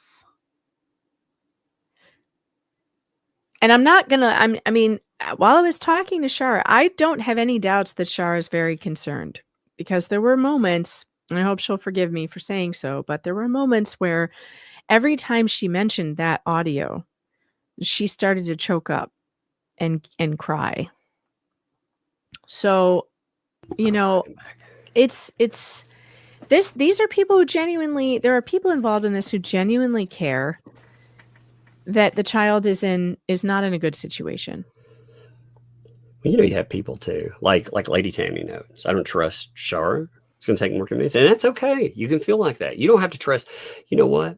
Trust nobody. Verify. You take all the information that you see, and you make an informed decision about stuff. You know, you shouldn't have to trust anyone. And like I said, that's okay. That's not calling out anyone or saying anything. That is very understandable. You know, when you look at people, though, people believe, you know, it's a steep learning curve, because you want to believe people. You want to help people. You want to go out and you want to think that people, they're like you. You know, we have lines in the sand we believe people won't cross. But unfortunately, those are self-imposed. And I've learned over and over again, you know, just because there's a line in the sand that I think wouldn't be crossed by someone because I wouldn't cross it. Yeah, somebody else definitely will. And let's also remember, thank you for bringing it up in the chat, that we interviewed Lynette's stepdaughters. Mm-hmm. And one of them, Ashley, was giving her own firsthand account of the abuse she said she suffered when she was living with Lynette. And not only was it just her word, but we had a report where it was witnessed by the psychologist herself, who witnessed physical violence. So there, and we had Lloyd, who gave an eyewitness account, and her grandson, who gave eyewitness account, and all of them said the same thing. They said that the child is suffering some abuse and neglect. We have the police officer who ordered Lynette not to put the child in and lock her in the camper. So these are things that, when you add them all together, give rise to a real good faith concern that there's something wrong going on there. And it's okay for people to say it. It's okay for people to be like, I'm worried about this. Yes. Public service announcement, though, don't contact anyone. You know, we're not saying that, you know, making sure. Because, you know, there's the thing. People have been trying to conflate that and say, taking someone at their word. Again, what they've said to the police, you know, what other people have said, too, about what's going on, saying, hey, these are red flags. You know, I think there's a legit issue that's being brought up again. Now we have the red flags themselves being brought up by Lynette Preston. She brought up stuff like she said that somebody that is there, they're abusive. In fact, her own statements say that that person was so bad that they keep the remains of an ex-wife in a bottle in the shed. God, I forgot about that already. God, man, here's the thing, too. How is that real? How is that unless real somebody statement? auction, and unless you can figure out a way to auction me off after my demise or something. Going once, going twice. Exactly. If I give you the shit tugging a after bottle, tugging a bottle. That sounds really gross. By the we're way, gonna start. Tugging a bottle. We're gonna start the bidding at $3,000. Now I brought Do up. Have any takers? I will totally auction you off after you die. By the way, that would I will be do awesome. I'd totally be for that. You know, I think that would be hilarious. We will split you into tiny bottles, and then we will auction them off one by one. Tugging a jug. KH just said tugging a jug. We go from tugs, jugs. You know, people were saying like tugs tits, and actually I have a shirt that's tugs jugs on my website. So this is tug in a jug. Yeah, I go from tugs jugs to tug in a jug. Urn with your mask on it. Oh, that's funny. Yeah. It could say across the bottom too. It has to have like a terrible dad joke. It could be like Tug earned this, you know. It comes in an umbrella stand. Oh yeah. Oh, a decorative umbrella stand. You can have an umbrella. You can have an umbrella, and you know how the handles. You can have like a custom handle made. You can put the ashes in there. Put it Oh in my the God. hat rack. An umbrella with the Yeah, handle. put it in the Ashes hat in the rack. handle. You're like finally resting in the hat rack. Find Oh, peace, that's young so man. funny. uh, Oh, that's that so funny. my little one. When I went upstairs, she was like, "Dad, we need to have a talk." I was like, "We do, huh?" And she was so serious. She's like, "Life's hard for a 5-year-old." It's like life's hard for. She's like, "Yeah." She's like, "I can't reach anything.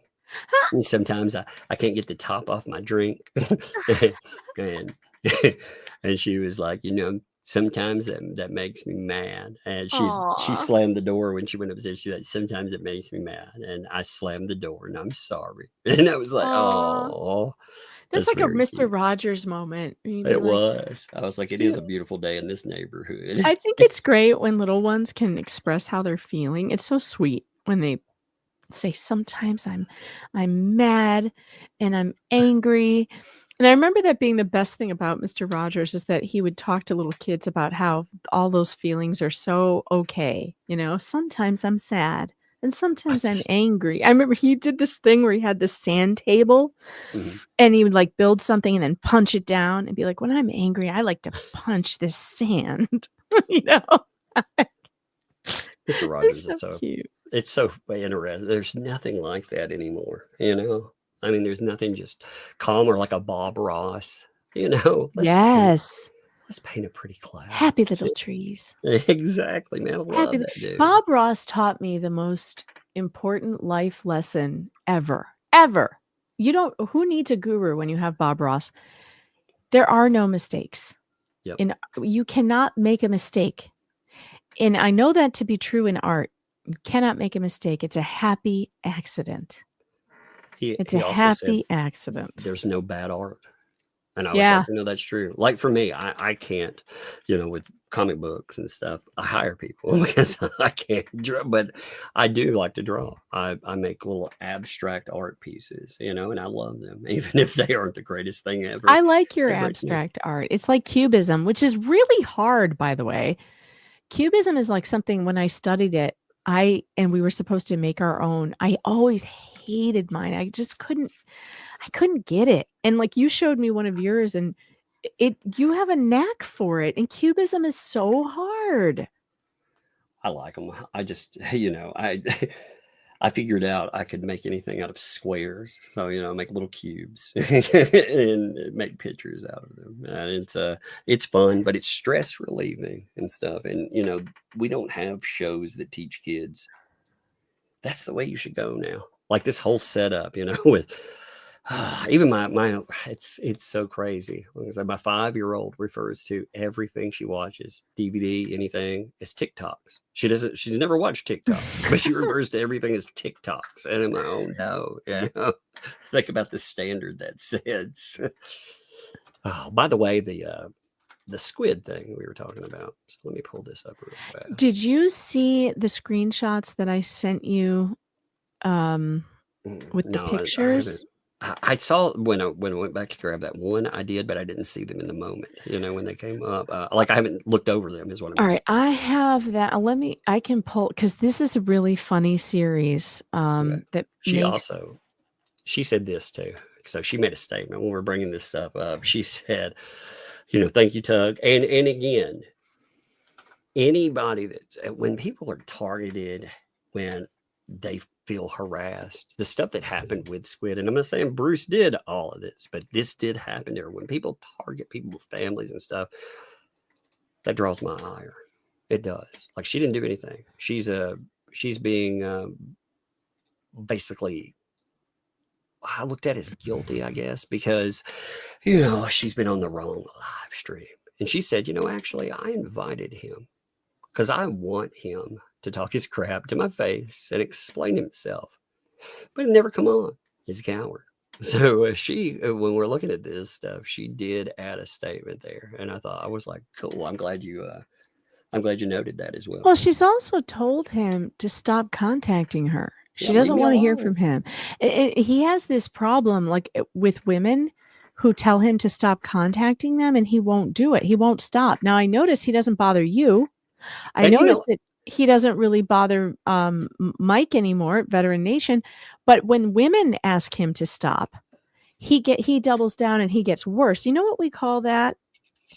what's that? Stalking behavior. Well, Misogynistic behavior. Look what he did to Randy's assistant, who was a female. oh, I remember how, yeah, He has a real problem with women. And it's real clear. I wanted to show you this because it's funny. So look at this series of screenshots. First of all, look at Squid's face. This is when Bruce showed up, and like her facial expressions are like killing me. With her, but so she put his comments up on the screen, and I don't know what this was in reference to because I have not heard it yet. But it's him saying, "I want a cut." A cut of what? Like he was demanding to be on her show. She invited him to come on. He said no, he needed some time, but he wants a cut. A cut of what? If it's her super chats or whatever. So what does that even mean? I mean, as a lawyer, that is really distasteful if you're representing a client and someone wants to interview you about it. I hope that was a joke. And then he said in this one, hey, which one is my supposed fake account names? Because I'm probably going over the accounts that we think are related to him. And this is the one where he's trying to explain himself about the cancer. Or no, sorry, not the cancer. About she must have been confronting him about what he said about her, about Baby Squid. And he says, I just thought the comment was funny. I sure hope that kiddo doesn't choke on that. How is that funny? How does he find it funny that a comment that he made, everyone talk about on the Butter Twins show and then led to someone either calling CPS on her or threatening it? How does that become funny to the mother of a toddler? So he's just doubling down on how he thinks it's funny to think about toddlers choking. I told you, again, I'm waiting to see a screenshot on this, but I need to clarify this if he says this is not true. But, people are saying that he was stating about the cancer statement where, he put like a laughing emoji. Mm-hmm. That he was hacked. That's sure. But I think that look at his excuse here too for finding it funny. His excuse was because she was criticizing Michelle Preston. So it's funny to him to think about someone else's toddler choking and being injured because that person was criticizing his client. That's disgusting. Really. Absolutely messed up. That is absolutely messed up. There's nothing funny about that. And again, just for the record, want to say that Squid has asked him to stop contacting her, and he refuses to do it. He just continues to stalk her channel. She's not, to my knowledge, she's not even covering this story very, very much. What's strange about this? You were talking about who we contacted. For me, I've said publicly, like I was like, hey, you send me something. If I think it's funny, I'll pull it up on screen. But yeah, I'm gonna mock whatever comes in. If I feel like it, I'm going to do that 100%. But I didn't say don't contact, and the contact stopped. Interestingly, but it's all these other people like yourself, Squid Pro, it hasn't. It hasn't. So that's interesting. The people who say, I don't want to be contacted. Veteran Nation had a real problem with that for a while, though. I mean, to be fair, like some of the stuff he was saying to Veteran Nation publicly was pretty jacked up, Yeah, absolutely. I mean, he said very publicly, like, this is harassment, stop doing it, and it just didn't stop. So I don't know. I mean, it's a very bizarre thing. And I've never seen a lawyer do this. I will tell you that in all the years that I've covered court cases, and there have been a lot, and believe me, I've run into some bad lawyers who have sent me threatening letters, cease and desist, all kinds of nonsense. They get nasty. They try and file something in court. They want judges to haul me in front of the court to say, stop reporting on this case, that kind of stuff. Never once, besides David Gingras, and he didn't even do it to this extent. Never once have I seen an attorney take to the public airwaves to defame journalists covering the case in a way that he didn't like. Never. Not even Gingras did that. He blogged on his little blog and called us cockroaches, said he couldn't wait to read our obituaries. But even everything he did was not as bad as this. This is so weird. I've never seen anybody act like this. And I really do believe that the bar in Connecticut and Florida and Massachusetts ought to be demanding a piss test from this guy. Because this is bizarre, very bizarre behavior. And they can do that, by the way. Or a psychological evaluation, because this is not normal. It's just not normal behavior. I saw the super chat. I just want to say this. Amanda said, today is a 3-year anniversary of my brother's passing. Thank you for giving me something to take my mind off the loss. Man, You're welcome. I'm so sorry. I hate that happens. I lost one of my brothers. Like, he came out of high school. He was going to go to college. He was getting ready to go to college, and he got these bruises on his body. He thought it was, he was fatigued. He thought I had nothing, and they told him, it's probably the flu or something. But it got worse, and he ended up he had leukemia. My God! It didn't make it to college. So, that's so sad. So when that stuff came up, I mean, I know, and I don't bring that up to be like, oh man. I bring that up to say, loss is hard. The anniversaries are hard when they come up. And it's good to have things to take your mind off of it on those days. Remember, though, when this stuff comes up, remember there's a reason that you miss people. And instead of focusing on the loss, focus on the life.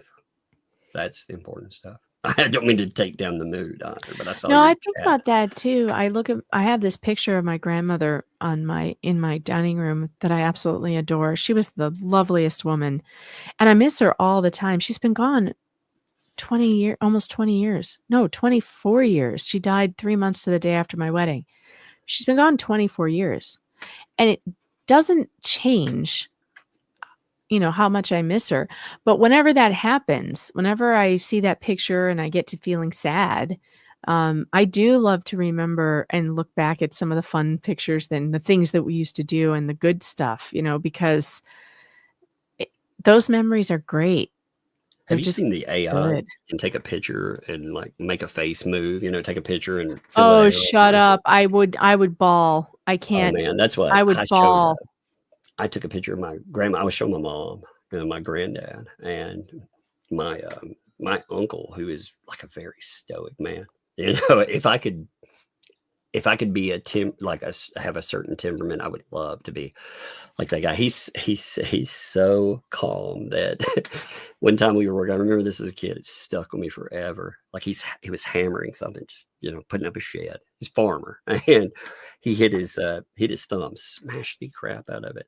And he was like, ooh, it makes me want to say, I can't remember. I think he said a naughty word. It makes me want to say a naughty word. Like, of all the times when you can really just let one fly, I think smashing the hammer is one of them. Oh man. Smashing your I would have thumb had on the 10 minutes of profanity would have come out of my mouth. 7 dirty words. It was like a naughty word. I was like, oh man, that's awesome. It sounded like an Eddie Murphy special. But when he brought up, when I had that picture, moved around, I saw him, he's old school, no emotion or anything. And I could see it impact him. And I thought, man, so it's understandable that you have that impact. But like, again, you don't celebrate loss, you celebrate life. And, you celebrate what was there. You remember people that way. Anyway, I got injured today in a stupid way. I should never walk in my basement without shoes. I have an old stone foundation basement. The basement has a cement floor that has a lot of potholes in it. And I know I'm not supposed to walk down there without shoes. And yet in order to go grab a roll of paper towels, I go running down the stairs to just grab in my bare feet. And my right foot hits the floor in a normal spot. Then my left foot hits the floor and the pad of my foot feels right. I go to put my full weight down on my heel and it just catches the edge of a pothole. And it dug into my heel so like hard. I think I bruised my heel bone. Oh my gosh. Every time I put weight on my left foot now, my heel just, and I feel so stupid. Because, my shoes are sitting at the top of the stairs. I could just slip them on and walk down. Why I continue to walk in the basement with no shoes on, I don't know. I deserve this. But I was swearing too at that time. That reminds me of the kid song. You know that you put your left foot in, you put your left foot out, you hit a pothole like Megan, and then you shake it all about. Yeah. And then you jump up and down and scream. Lots of profanity. No, so this one I thought, man, this is like some kind of crazy karmatic thing. You remember the herd trial? Remember I stepped on a bee. Remember that becoming real? Oh, big? Yeah. Okay, so I went outside the other day, where it's cold, and I stepped on a bee. It was right outside here. I was like, damn you, bee. Yeah, I got me right in the foot. I was like, no. That hurt. Yeah, that was not You friendly. literally stepped on a bee? You should have posted your I stepped on a bee face. Of course, that would just be your mask, looking the same as always. Yeah, no, here, like, let me. Do you have an I stepped on the bee tug? Because you should. No, this is my expression. Oh, help me.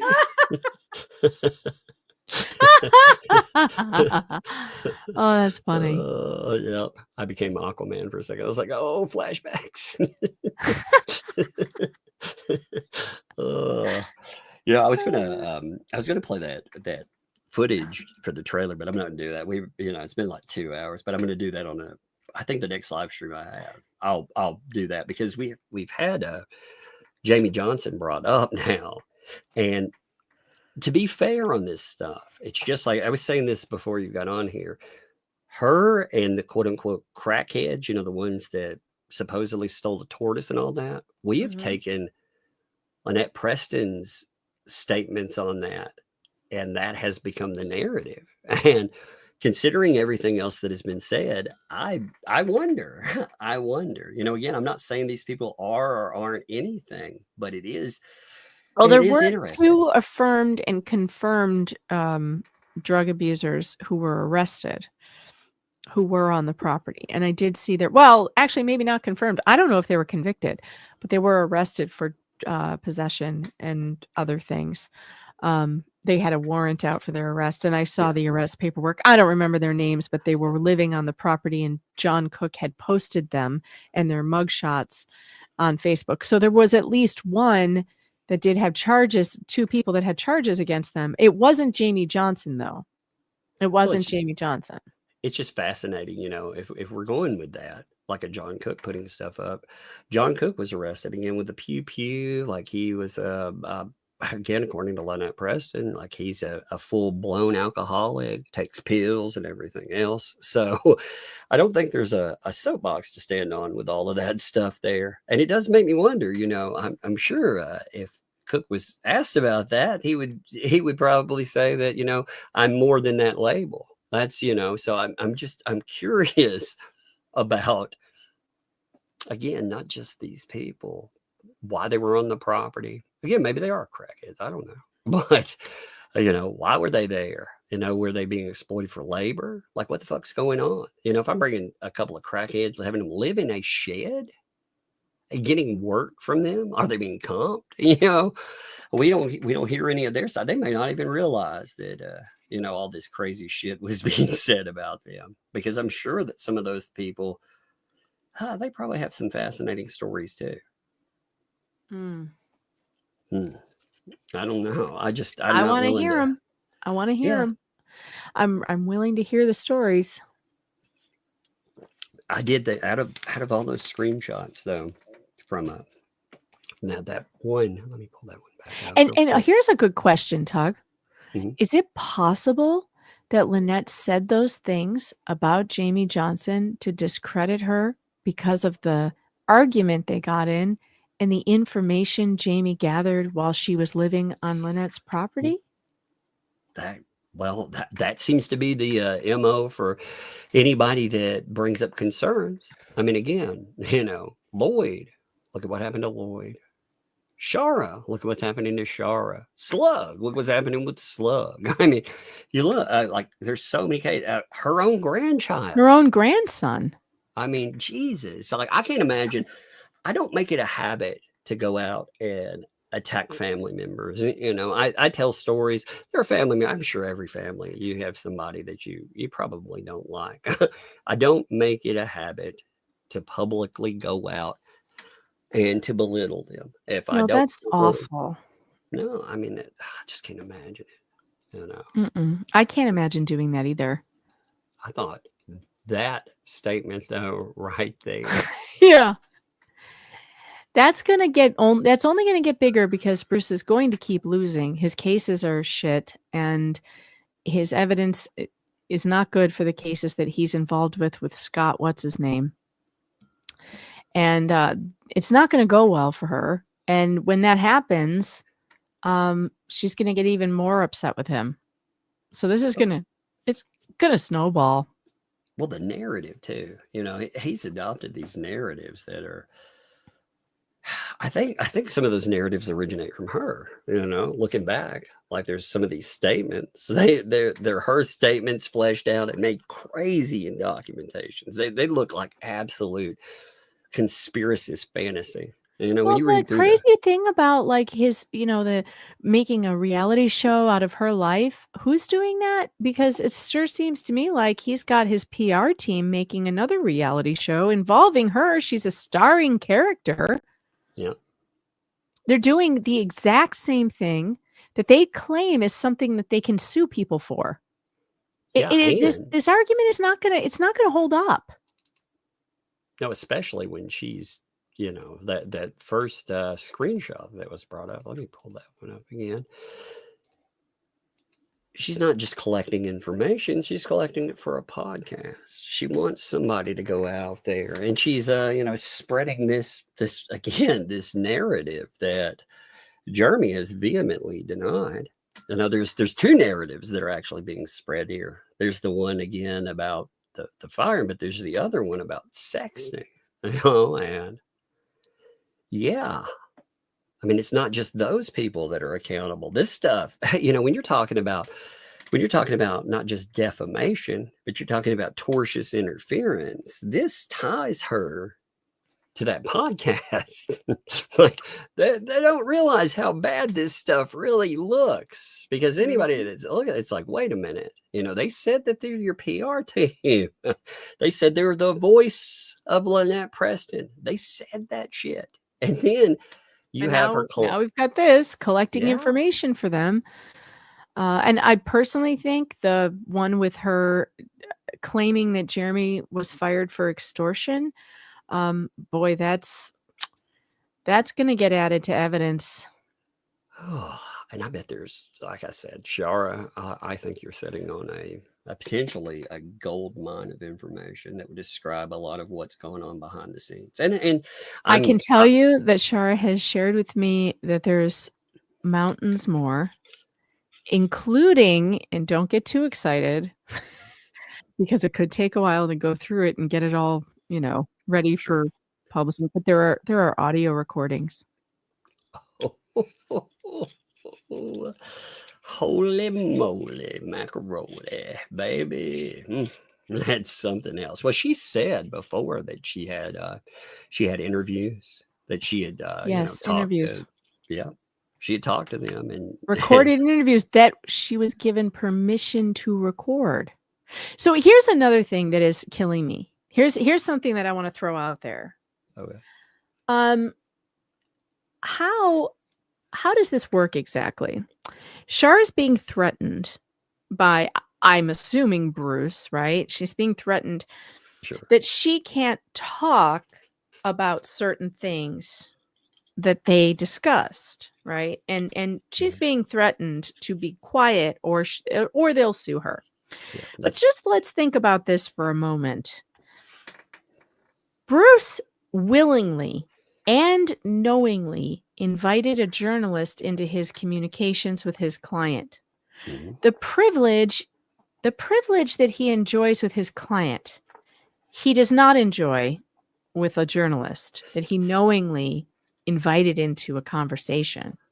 Now, I'm not a lawyer, and certainly Shara will have to get all of this cleared by her attorney and other attorneys. But I'm telling you right now, a judge would laugh his ass off at a lawyer who invites a journalist into communications and then is surprised that the journalist does what journalists do and blows the whistle on some shit she saw. You remember what's his name? Marty Singer, the big Hollywood lawyer. I do Okay, well, remember him. Okay, well, there's a huge instance where what you're talking about has actually gone to court before, and what you just said, there's interesting. Yeah, so Marty Singer had communications. I know this because I covered it. Marty Singer had communications with Amber Heard. It was about the stuff that had happened in Australia. They added in her ex-assistant, and they also added in the property manager at that time. And the property manager ends up handing over these communications. Now, of course, the lawyer was not thrilled about it. And they went kind of mad about the whole idea of privilege and confidentiality. But like you said, they were invited into that conversation. When you invite another individual into the conversation, you've thrown privilege right out the window.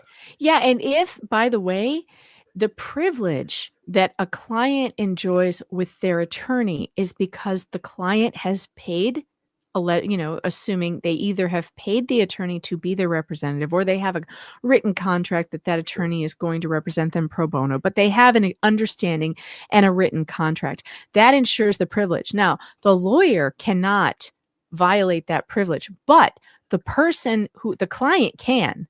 Mm-hmm. If the client comes to me or Shara and says, my lawyer told me this, and this, she has now broken her own privilege.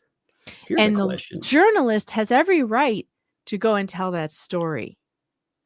Do you think, now this is just a hypothetical, I don't know the answer to this, but when you invite said journalist in, or you've been having communications with said journalist, do you maybe think that the problem there is a violation of confidentiality and privilege? Because if lawyer is talking out of turn about stuff or bringing up things, in fact, I've wondered about some of the things that have been said publicly. I was like, she's okay with you saying that? Because that's bad. That looks really bad. Why are you bringing? He's not the best PR guy in the world. Yeah, and he's on a PR channel while he's doing this stuff. But if you're bringing in another party, well, I mean, if they know about it, okay. But conversations outside of that, I mean, again, I don't know if those exist. I'm just, again, hypothetically, could you have a case of a violation, again, of privilege or of confidentiality? And I think so. I think this is going to be a question for a legal question, which should be answered by lawyers. Where Shara is. Talk to a lawyer for sure. But I do not see any way around the fact that a lawyer who should know better invited a journalist into what he called private conversations. But it's no longer private or privileged if you don't have a signed contract with that journalist. And even if he did, and I don't think that exists, but even if he did have her sign a contract or an NDA, let's say, and then he went on to describe or discuss things that are unethical or illegal, that contract or that NDA would be void. Yeah, indeed. Well, also, that's my understanding. If they want to argue that word, journalist, those new text messages are also fascinating because that's what she refers to. Again, this is very telling, So that's all this is. You're jealous because you think that Tulis has become the new, I love it, Tulis. I like the two L's. I think that's funny. The new journalist. Yes, the new journalist. And then you're like, no, we didn't want that. Can't do anything about what Lloyd, you know, nothing. And no, we don't have a new journalist. And you know, there's something really wrong with that, the way they're phrasing this as well. Shara is nobody's journalist. She's a journalist. Journalists do not belong to the people, the sources that they are using, or the sources that are coming to them. We don't belong to people. We don't belong to one side or the other. And at any time, and let me tell you this is how it works. If I'm covering a story and my source that I've been covering, let's say I've been covering it positively for this source, and I find out that something they've done, they've lied to me in some way, that they have not given me the correct information. Oh, you better believe I'm going to turn on them and report that. You better believe it. She's an independent journalist. I'm an independent journalist. Should I come across information that shows that Jeremy lied to me in some way, and and I find that out, and it's germane to this case, I'm going to be like, well, here's some interesting news. Yep. Because no one owns me. You don't own a journalist. You can't say you're my journalist.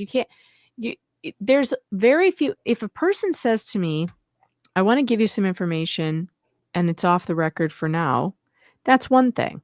It's off the record. I'll have a conversation with you. I won't go forward with the information. But if I'm working on a story and I've published stuff because we've agreed that I've published it and this was okay to publish, and then I find out that you gave me false information, I'm going to publish that. I have an obligation to publish that because I don't want to mislead my readers. You know who I belong to? My readers. Yeah. Well, and on top of that too, you're talking about confidentiality that you extend. If somebody's like, okay, well, you've given that, and then they express something you think is terrible, like, oh, I'm going to destroy this person's life, and they're not venting. Yeah, I understand venting. I get that, but if they're setting down this plot, and you're like, holy crap. Yeah, like I didn't sign up for this. I didn't sign up to be part of a plot. Yeah, that makes you a party, Right. And if you don't say something, and they're like, well, this is confidential, but here's what we're going to do to take this guy down. And you find and that was not what you signed up for. And here you are, a journalist. Well, what do you think you should do? What would your journalistic ethics tell you to do? I went to J school. I can tell you what those journalistic ethics would be, and it would be to blow the whistle. We are here to tell the truth and not be used by people or manipulated by people to tell one-sided PR manufactured stories. And it's interesting that we have Bruce and the Butter Twins admitting that they are running a PR game. Yes, so I'm going on that. Actually, it's funny because I was thinking the same thing on that. So why would Shara go? Why would she agree to that? She didn't sign up to be a PR team. I asked AI. I was like, hey, what's the difference between journalist? Again, terribly typing, but the one thing I love about auto spell check is I can type it fast. But journalist and PR, and it's like, hey, the difference here is the message being conveyed to the public and the work that's served. A journalist serves the public, like you were talking about. You serve the public by sharing news that is important and interesting to the audience. Journalists are trained to be objective and present a balanced perspective, gathering information from multiple sources and independently verifying facts. A PR professional serves the client or an organization. Yes. Yeah, I don't have any clients. I have the public. The public is who I answer to, and the public will judge my work. And it's the public that I have a duty to. A PR person, their only duty is to their client. Mm-hmm. Yep. And it's noting, again, that's an uneasy relationship, when you mix the two as well, because as it notes, journalists are often wary of PR professionals, and because that they're not presenting a fact. Like for you, for example, if I want to document and I'm like, hey, Megan, can I have this document? You're not going to give me a redacted document that serves an individual. You're going to give me a redacted document if there's names, maybe, but other than that, you're not going to redact anything. You're going to make sure Right. you give it to me because it serves the public. You know? Yeah, usually I give things unredacted. Yeah, that's the and then thing. I warn you, this Yeah. is unredacted. You better redact what you don't want out there, you know, because addresses, etc. Just simply because I think unredacted documentation is better, and you know, so that the person reporting it gets all the information before they can take out the things that maybe shouldn't be public. Yeah. But I mean, look, this is a very good point. Speaking of being wary of PR firms or PR personnel, I'm contacted by PR agencies all the time who want their client to be interviewed by me. They want me to push somebody's book. They want me to, and I very rarely respond to these. I do not like I don't like PR people, and I don't like what they do. And in fact, I've had a PR person reach out to me asking if I wanted to buy good press for myself. And I played along for a minute because I wanted to see how much they were going to tell me it was. And I had looked at it, and they gave me examples of like articles that they put out. And I was shocked by it. Really? You know those much? articles? Do you know those articles that are like the top 20 hottest young entrepreneurs that you see in, like, I don't know, name a people, any publication, like any of these. One of them was Crane's Chicago Business, and it was nothing but a PR paid for puff piece. And after I got all the information out of her, I said, absolutely not. I would never pay any money for you to write some bullshit article about me. I'll take my chances. This is gross, and this shouldn't even be a thing. It shouldn't even be a thing that you can pay somebody $500 to write 500 words in an article puffing up your reputation. And by the way, I looked into some of those people that were buying the PR stuff, and a bunch of them had been involved in, scandal, and they weren't who they said they were, and they were not successful. They were just so-called influencers who actually they weren't entrepreneurs, and they didn't have anything. So it's just misleading the public. Well, you've talked about her PR, that one that you ran into. Well, the PR firm before that, I think, was even more interesting because it ended up getting leaked that they were contacting media. They had contacted multiple media. The emails on this leaked. It was a big thing to cover, I thought, because they weren't just, when they were contacted, they would send some court document. When they would send it, they would tell the media what it was, and then they would make a quote unquote suggestion on how they would write it up.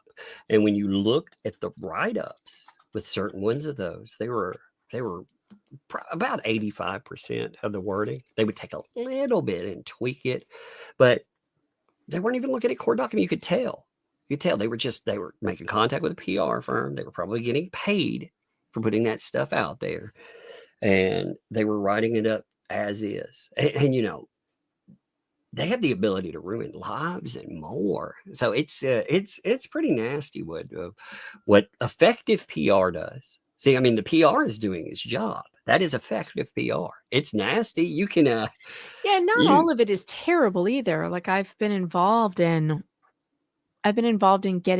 having a guy who worked in PR get a story that was really important into a huge newspaper. And it was an important story. It was a good story. It was a heartwarming story, and it was one that needed to be told.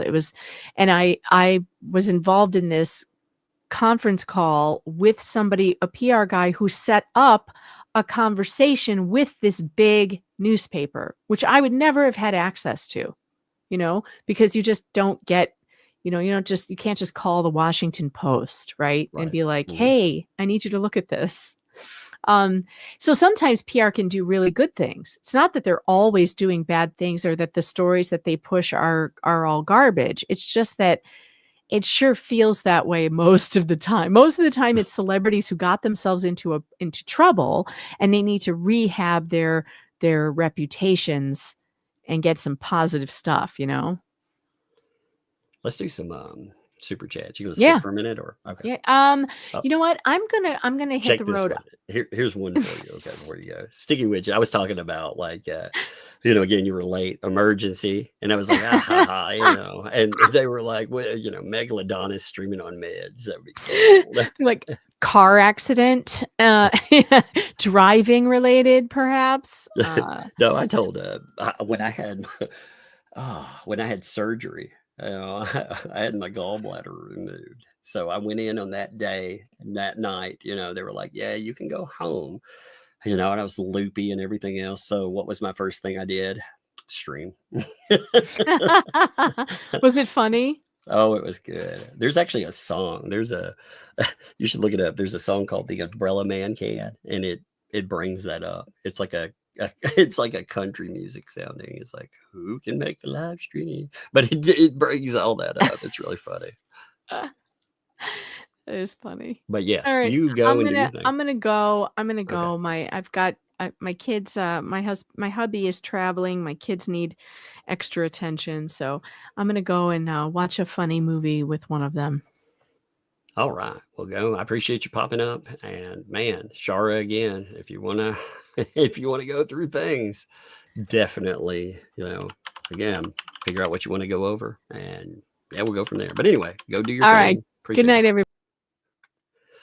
Oh man. Yeah, there's a. I'd have to find it again. It's on YouTube. Like I said, you can find it's like the Umbrella Man Can, Umbrella Man Can. Let me see if I can find it. Oops, there it is. I found it.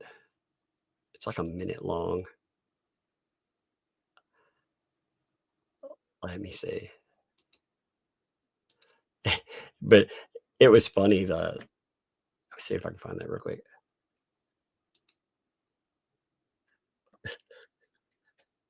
It's so weird to go back like years and see some of this stuff.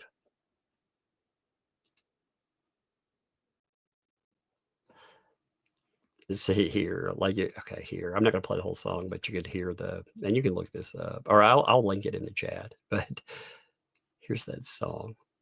It actually brings that part up. Listen for right here.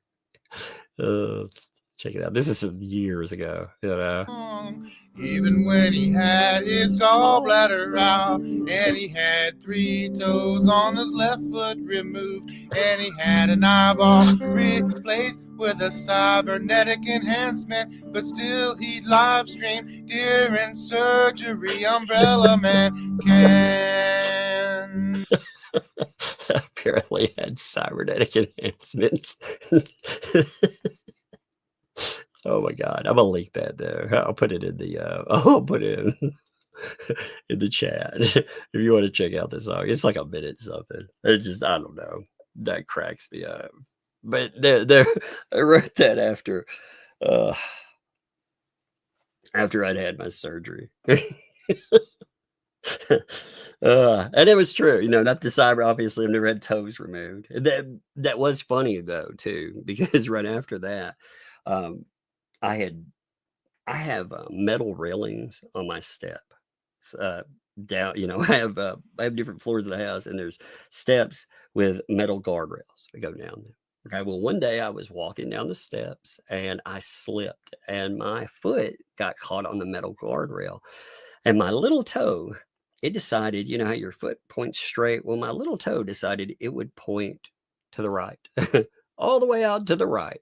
So, yeah, I brought that up. So that's probably why the toes got thrown in there too. Poor toes. Oh, that was very painful. By the way, that was not fun. All right, let's see. But let me find where I was at here. All right, I was right here. And by the way, as I said thank you for this, but still, I'm gonna pick up here.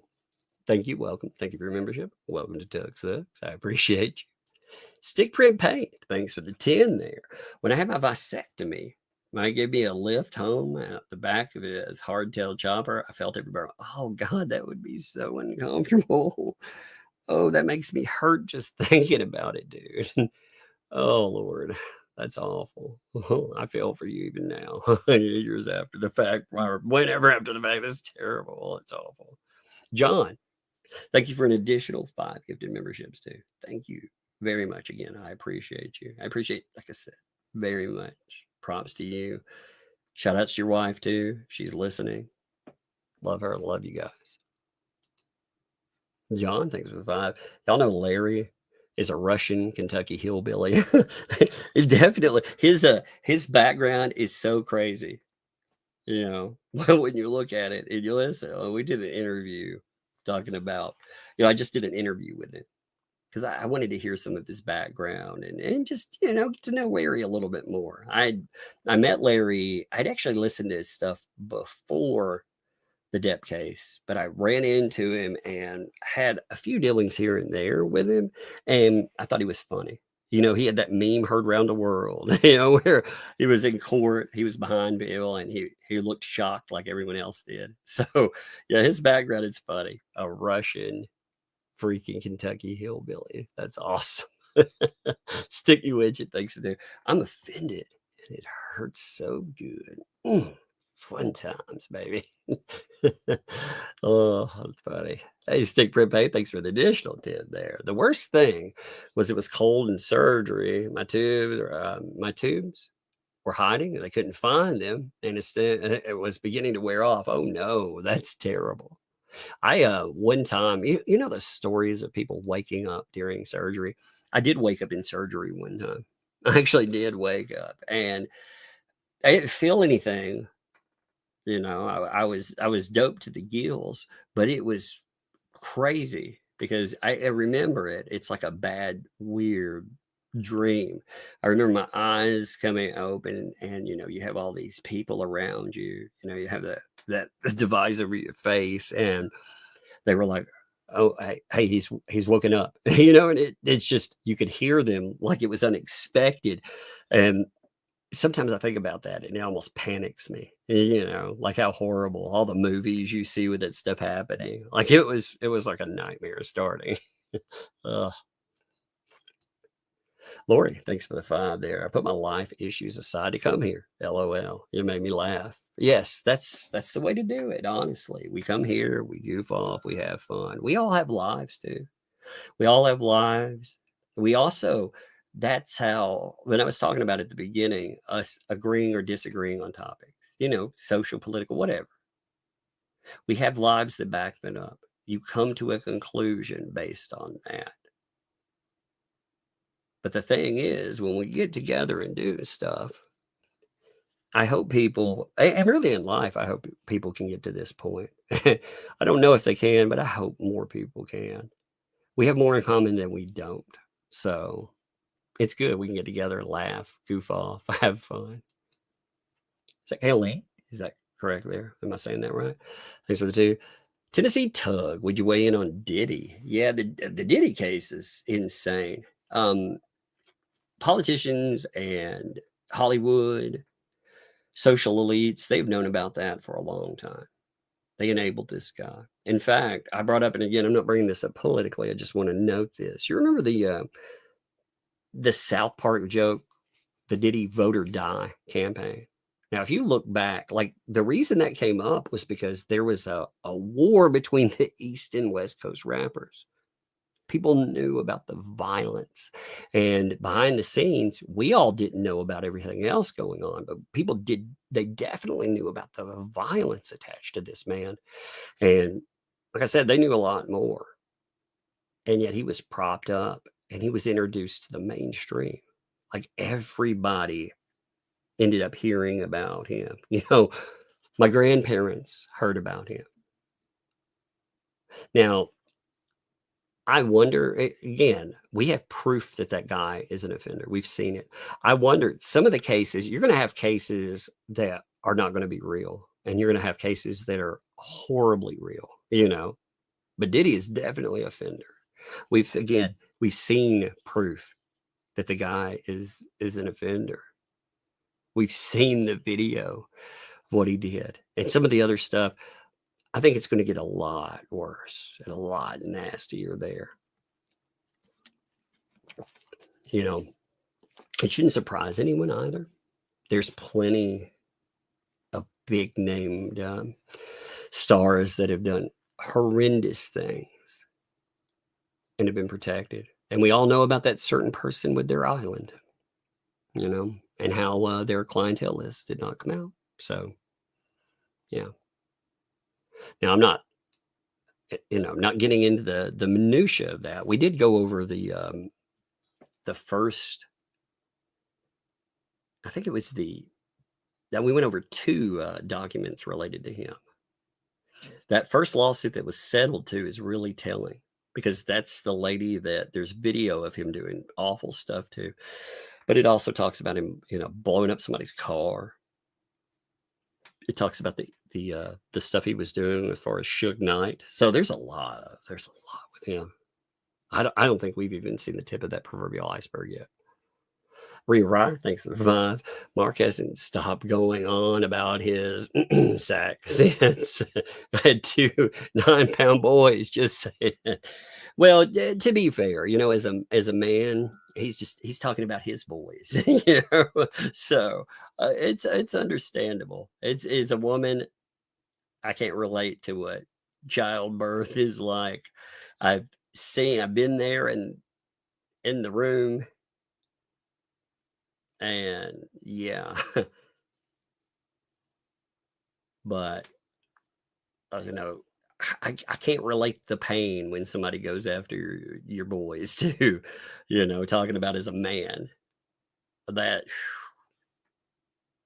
it's just like everything in your body turns against you. So to ride a bike with that, it's because he's traumatized. That's why. He's like, oh my God, He probably needs a hug and a pat on the head. You need to give him a safety hug and be like, it's okay. It will be all right. Stroke his hair a little, But for real, that's rough.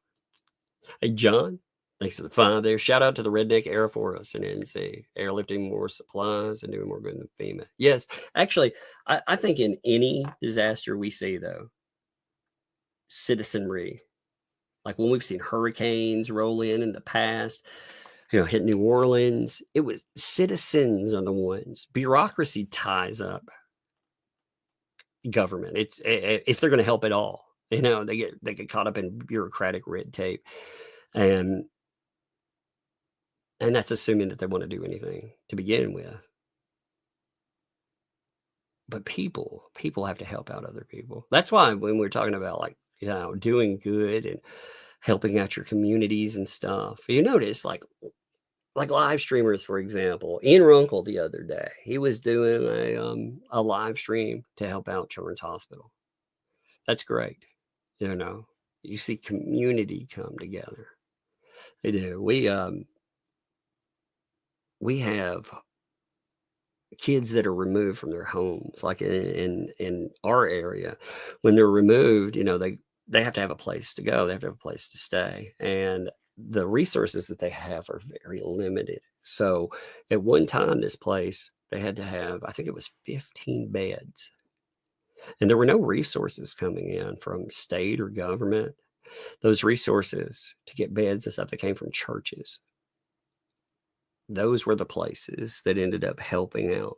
It was individuals within the community got together in their churches, and they made sure that children were looked after. So yes, props, not only to the Redneck Air Force, as it's been called, but props to just people helping out other people. It's great. They're uplifting stories. I hate that they become politicized, because that is such a positive thing that people are doing. I know a guy, actually, this is a horrible story, but I'm going to tell it anyway, to tell you just how much risk is taken too. So I know somebody that was out, how they had to build roads going in. Well, one of the people that was out there, he was on heavy equipment. I can't remember if it was a dozer or what they were utilizing. But when he was trying to turn around out there, the machine slipped, ended up going off the side of the mountain, and it ended up getting killed. Somebody that we know. So, people, they're not just going out and doing good. They're risking their lives. And sometimes people are giving everything to try to help out other people. So, and that very much did happen, by the way, like 100%. It's horrible, horrible stuff that happens like that. But it's just, what other resources do folks have?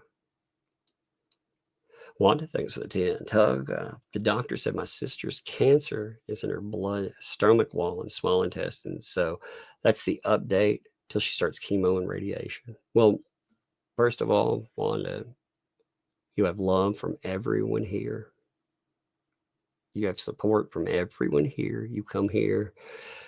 You can't ever get something out of your mind, but you can be reminded that you have plenty of people around you who can be there, and that allows you to be there for your sister. So I hate that y'all are going through that. I very much do, because I've seen cancer and I've seen the devastation it causes. I dealt with it for 6 years with my stepfather. Dozens of surgeries until it took his life. I saw it with my stepbrother, but my brother, again, he lost his life to that. And it's rough, but there are also positive stories. Like I've had friends that I went to school with that they went through that. It was so stressful and so chaotic, but you know what? They came through it, and they're living happy, productive lives. So you keep that in there. You keep a hope. You don't. I know you'll hear horrible stories, like I said. But you need support too. And if you find it's too heavy, talk to a professional as well. A lot of people won't do that. They don't. They find that, life is too chaotic or whatever. We find reasons and we hold all that stuff in, and it's so heavy. If you find like that weight, if it feels crushing, and you need to talk to a professional as well. But love to you, for sure. Ray, what's up? I'm sorry, Roy. I said Roy. Roy. Had Ray on the brain. Roy, what's up? Thanks for the 8 months there. She lost so bad that FEMA sent her $750. Oh no. Travis, thanks for the 5 there. I'm from Texas. Will always vote one way, but I also live my life in a way I live and let live. Yes, indeed. Don't push your BS on me. I won't on you. Indeed. I'm pretty balanced on stuff.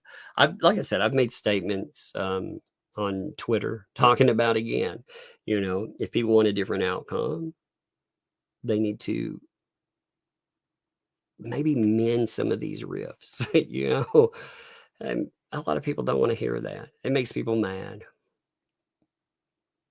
And we have to, we look past it. Again, you can hate a politician. Man, I'm right there with you. I hate politicians. I hate them. So if you're like, what about this politician? You're totally right. I hate that politician. So you're preaching to the choir with them.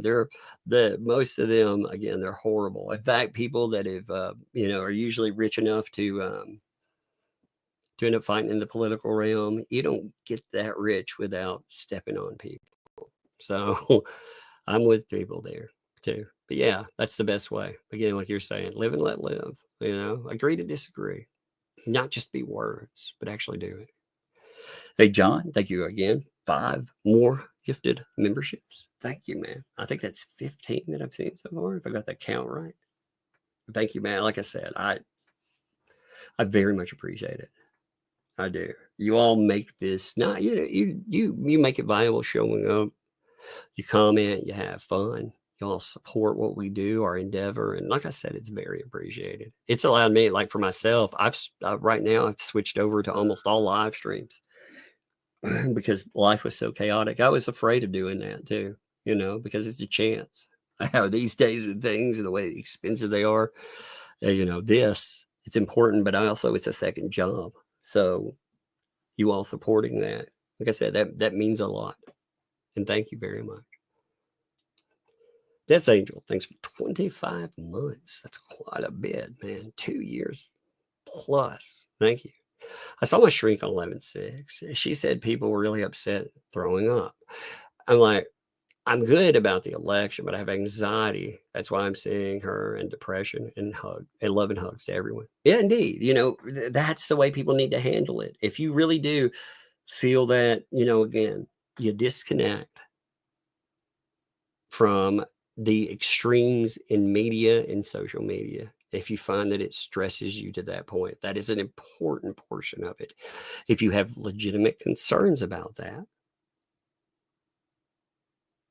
you go out, you do what you can. Again, the biggest thing that you can do is you make sure that on every level that you try to cause change. I think the whole thing needs to be overhauled anyway, is when I get on that. But, one of the things that does bother me, people make videos where they show themselves like freaking out and stuff. Some of those are attention seeking. Some of them are legit. Some people are legitimately worried.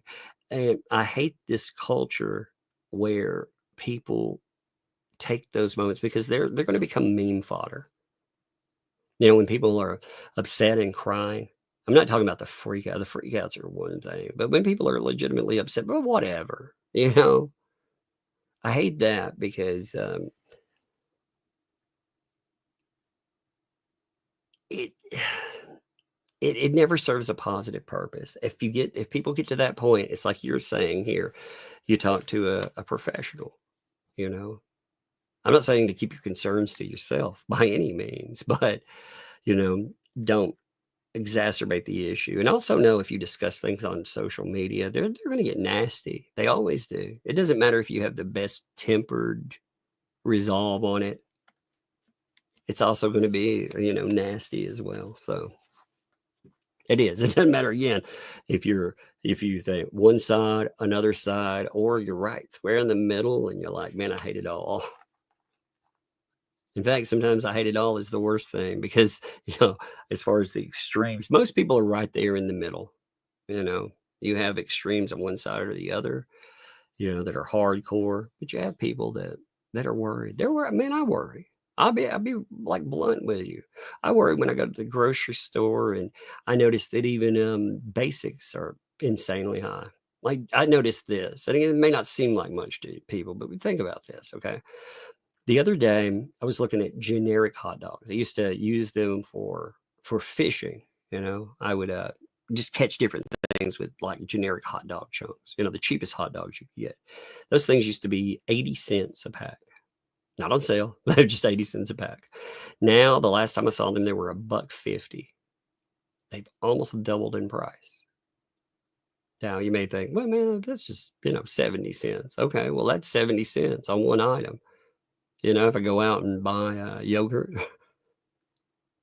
a 6 packs, 5-6 packs, that's over $5 in an increase on those. I noticed that the other day. Man, I worry about that. You worry about being able to afford to live. People worry about laws and other stuff. So it is, people have legit concerns. You do, and express them. Like I said, but take care of yourself mentally, for sure. Susan Dolan, what's up, Susan? Man, I haven't seen you in a hot minute. It's good to see you there. Thank you for the 5 gifted memberships. Probably been there. When I'm watching the chat and stuff, sometimes it locks up or I don't notice people. But I appreciate you. It's good to see you. What's up, John? Thanks for the 10 there.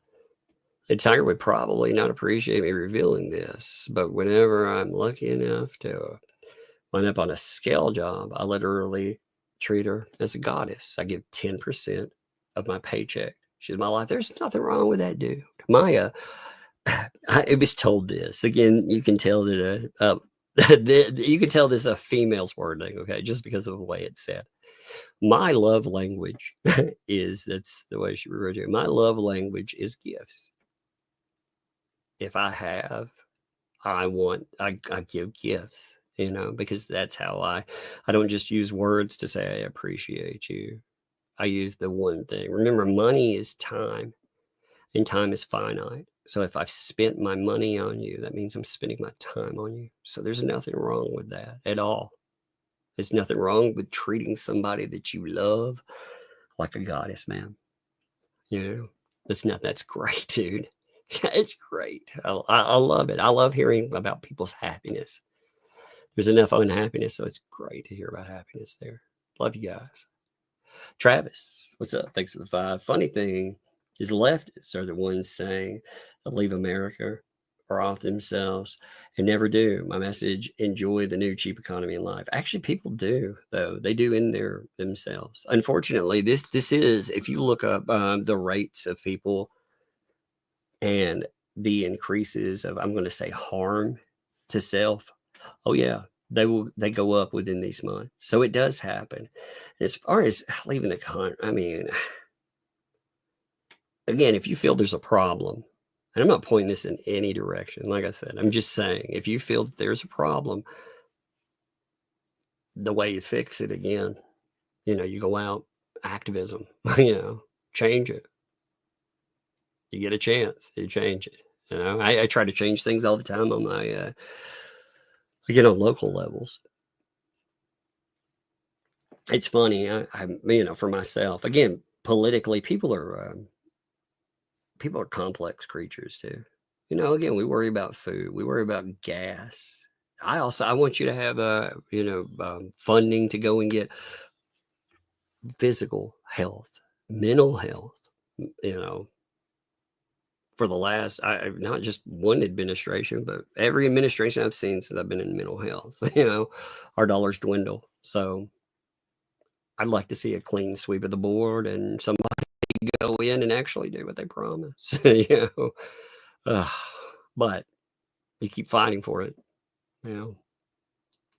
Aubrey, thank you for the gifted membership on that too. Thank you very much. I appreciate it. It's very good. Thank you. Sandra, what's up, Sandra D? Thank you for the gifted membership as well. How you doing, Sandra? So Aubrey, Sandra, thank you both. Appreciate both of you. Thank you very much there. Sticky Widget, what's up? Thanks for the 2. Night all, have fun. I'll catch up tomorrow. All right. Well, you'll have some interesting catch up because I know about where this is, so a lot came up with that. SMN 39, thank you for the 5 gifted memberships. Thank you very much for that. I appreciate it. I get that. I love memberships. I wish we could get to a point. I do want to say this too. I wish we could get to the point where I try to not use short. And again, this is not a comment on the super chat or anything. I've tried to, for my vernacular, I've tried to remove like right wing or left wing. I may use it in quotes, like when I'm talking about something, but I may say Republican or Democrat. I think there's a rift that needs to be healed, and people be able to communicate again. And I think some of that's in our language. And yes, people are going to be made fun of and they're going to argue and everything else. I realize that. But at the end of the day, maybe we can come to some compromise and get something done positively. John, what's up? Thank you again for 5 gifted memberships too. So that I think it's 20 there plus every chat. Like I said, thank you, John. I appreciate it. I love watching them come in. Thank you all. I appreciate that so much, man. Thank you. Debbie, what's up, Debbie? Thank you for the $10 super sticker. I appreciate the super stickers. Super stickers are fun. I do like to go back and see what they are. I pulled them up in the YouTube chat so I can see which ones. They're like Pokemon. I got to collect them all, What's up, Angela? Thank you for the 26 months. Happy 26 months. 26 months, 2 years plus there. Thank you. Honestly, with your work, I would be concerned if you didn't advise people to get professional help. You've made life funnier. Yes. That is part of it. Again, in mental health, I always hate it when, and again, this is not doing that. I hate it when people use that work as a bludgeon too. I make fun of stupid.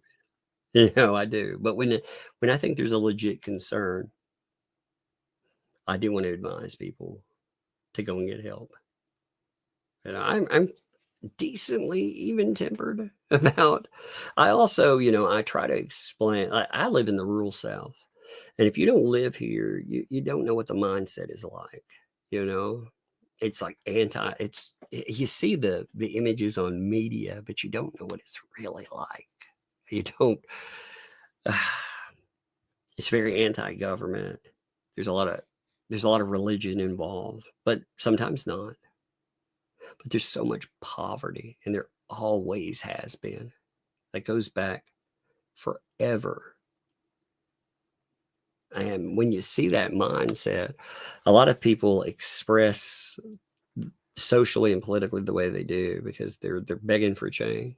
And you can disagree with the way they do it, but man, you know, like I said, I wish everybody could get together and and just be able to communicate with that. Lily, thanks for the 5. What's happened with Nick Recato now? I can't find anything new on YouTube or Rumble.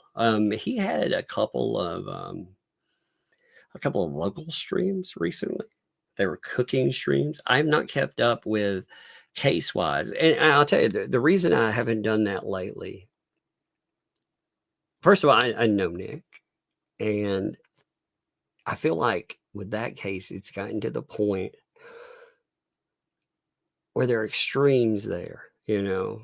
It's either ignore everything or destroy everything. And I don't want to destroy the man. He's done things for me in my life that I very much appreciated. I will never forget there. I wanted to cover a case. I gave my opinions on like his situation. But like I said a million times, I wanted things to get better for him.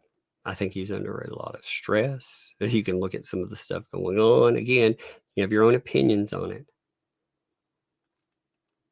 But I don't want to take a flamethrower, so I haven't kept up with a lot of it lately. You know, with the case, I was interested to a degree. And I do, when I'm watching it again, I wanted people to understand like the legit stuff that's going on. And again, I express my concerns about things. But I don't want to watch somebody I know's life just tumble down. So I don't know a lot of, I mean, you're concerned. I'm not saying you do that either. But as far as YouTube and Rumble, I don't think he's done as many streams. Again, he had been offline for a while because of everything that had been going on. He did, again, a couple of locals, members only, I believe that's what they were. They were cooking streams. I saw a couple of clips from those. But like I said, I haven't kept up with that, you know, of the public portion of it. What's up, what's that? Tank, thanks for the $2 super sticker. Thank you very much. Appreciate that. Like I said, I like the super stickers. They're cool. They're funny later on too. I like to look at them. I'll show them to kids sometimes because they like them. The Lowly. Thank you for the 5 there. Part of my job is to go to people's houses and put trackers on them. You have to try pretty hard to offend me. Indeed. That's the thing, man. I've heard the worst. Dealing with the mentally ill, it can be very rewarding. But when you deal with extremely mentally ill people too, yeah, you hear everything under the sun. So I don't offend very easily when stuff bothers. I understand what you're saying with that. And that's a good mindset. Don't get offended, you know. Bonnie, thanks for the 2 months there. And it's talking about his son, Jason, and his sisters. Oh, so that's what's there. So that's what that statement in that. Let me see if I've got that pulled up there. Actually, I don't have it pulled right up. But yeah, where it talked about people we didn't know who they were. So that's what that's about, huh? That's wild. Give me a second, I clear my throat. That's madness. Niece said that too. Thanks for the 10 there. The young man and his sisters are Hale's son and daughters. Man, that's awful. That is awful. It's awful because, like I said, you see the communications, and there's always been this. There's been this PR push that has said that she's not involved. She's quiet, right? But she's not behind the scenes. I mean, she's very much communicating with people and trying to pull together information so it'll go out with PR. That's not her being quiet. She's not being, she also wasn't careful enough in bringing up stuff. And I think Shara did the right thing in showcasing some of that, because it's not like you or I communicating either, That's somebody that is involved in litigation with a person as far as defamation claims. And you see what they've been doing behind the scenes. That picture really gives you an idea or an impression of what's going on. Vanessa, thanks for the 10 there. Lip gloss for a bug and a lug. Hey, by the way, I want to show something real quick. I think it's cool. Give me a second. Yeah. 1 minute there. That cup's. Come on, I want to show the cup off. Give me 1 minute here. I lost my place. There we are. Check these out.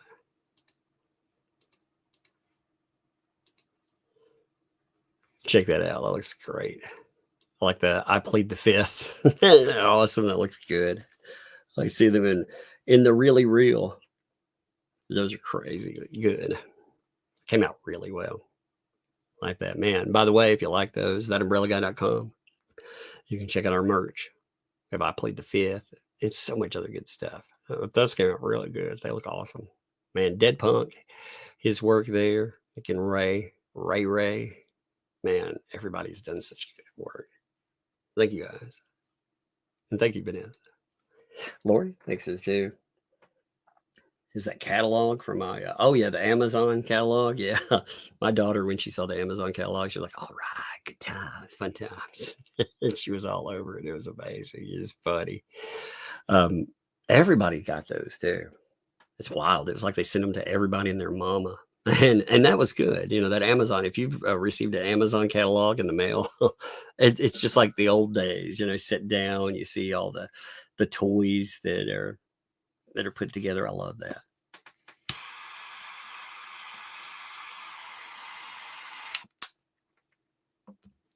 I tell you, by the way, like I said, just again, the statements I've made about mental health or why I think people may have lost an election and do better.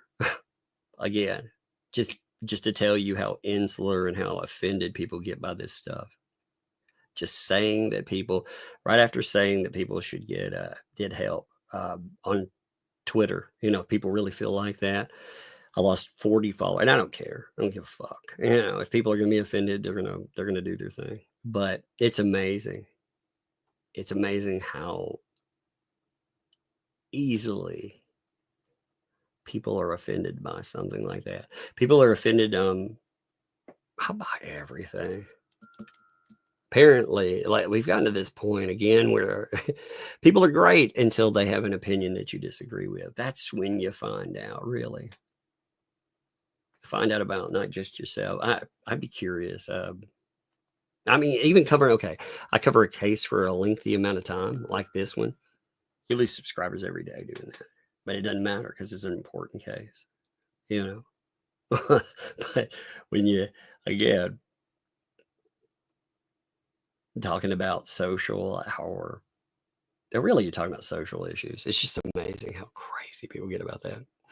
BK, what's up? Thanks for the 5 gifted memberships too. Thank you very much. I appreciate that too. Thank you.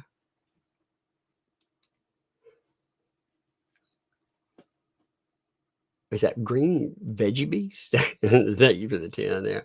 I know crazy. It runs in my family. And this is crazy. It is. It's all crazy. That case is so nuts, isn't it? It is wild. That's why it's been so interesting, I think, publicly too, because it's not just a case. It's the insanity that is attached to it. Vanessa, thanks for the 5 there. Tugging a jug. Talking about keeping remain. It's hilarious. It's tugging a jug indeed. Suzanne also thanks for don't worry, Tug.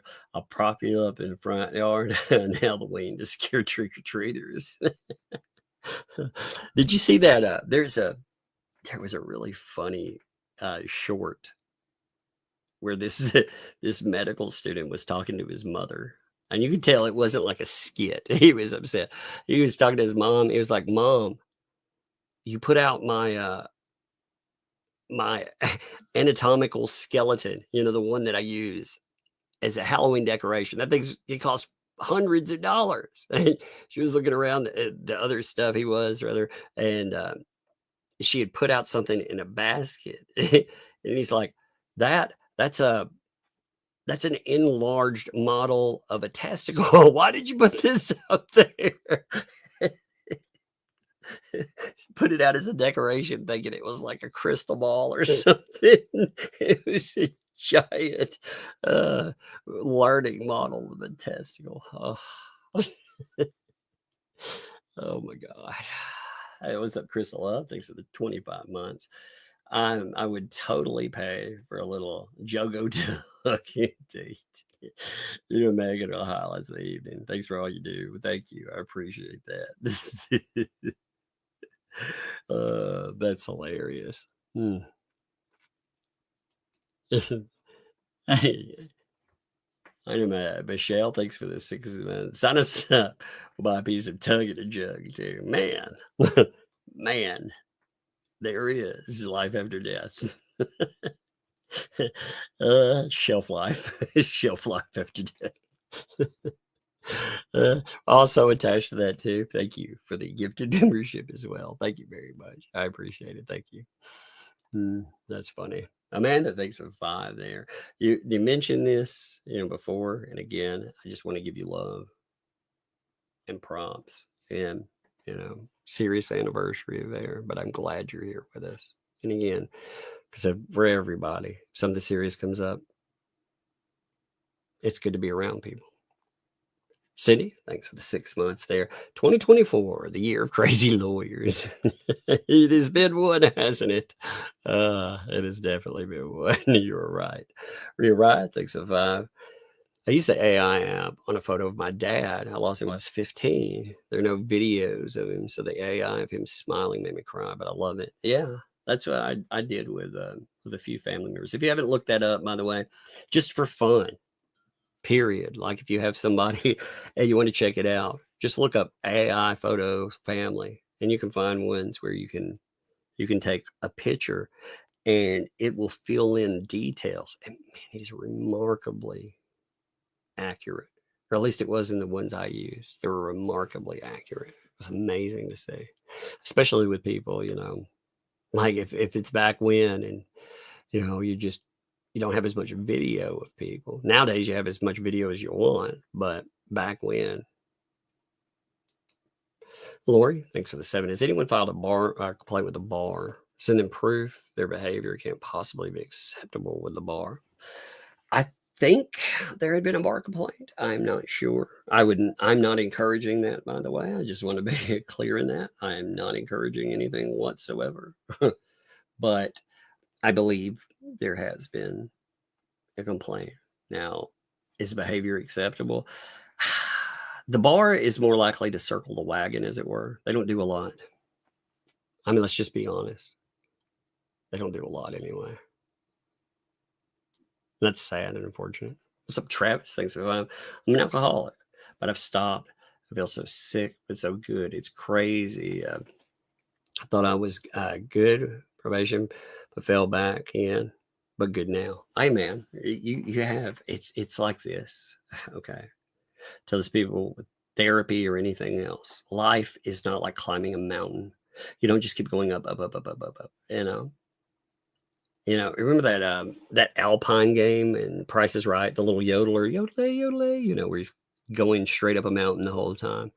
Some days you plateau, and that day is you're just walking through. And some days you will mess up, you backslide. It's being cognizant of that issue. And when you catch yourself there, it's easy too, when things are going well, it's easy to say, hey, I've got everything under control. I'm going to do X, Y, or Z. After a while, substance abuse is difficult. It's difficult to handle too. I've been there, man. It's easy to tell yourself, I can handle this or I can handle that. And things spiral quickly, but it's good. You notice that. You're good right now. If you find yourself at a place, I hope you've talked to people who are like a professional,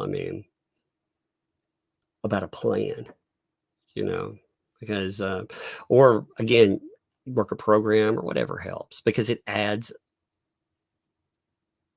statistically, it adds to your ability to deal with it. And you've got to fine tune that as an individual. You know what works for you. But if it shows statistically, then that means it does work. Aussie Wombat, thanks for the 8 there. Appreciate that. Jeremy has asked for all the screenshots to be emailed. Okay, for sure. 100%. 100%. Thank you. OMG, Aggie, thanks for the vibe. Here's some bread cash for Megan or Larry the DUI guy. Indeed. They all thank you, by the way. That's so funny. What's up, Davey Vet? Love, bro. Thanks for the 10. I woke up during brain surgery. Oh, Lord, that's got to be frightening. I remember hearing the anesthesiologist tell the surgeon, she's waking up. The doctor, panicking, said, put her back under. I'm not finished. Oh, no. Like those kind of things, in the moment, they're haunting. Like, again, when you remember that. They're traumatic. When people talk about like PTSD and panic, man, those things, like, again, waking up that one time, it filled me with dread. Travis, thanks for the 10 there. Politicians are liars. They're going to hurt you the most. That's the way I look at it. Yes, that's for sure. I love you, Tug. I love this channel. It's helped me a lot get through probation, alcoholism. I suggest to subscribe. Well, thank you, man. Yes, mainstream politicians, all that, man, they divide us. Like I said, we have more in common than we don't. Very, very simply. And thank you. Gamer Jackie, what's up? Thanks for the 2 there. No, I'll turn Tug's ashes into ink for one last comic. I got you a gift. You got me a gift. It's cute. It's rainbows. Oh man, yeah, that's it's modeling clay, right? Yeah, I opened it for you because I don't like when people open themselves. Oh, okay, so you wanted to open it for me? Well, thank you. I appreciate that. Yeah, there's different colors. Yellow is my favorite, so you make something have yellow, but yeah, maybe make some lucky characters, Yeah.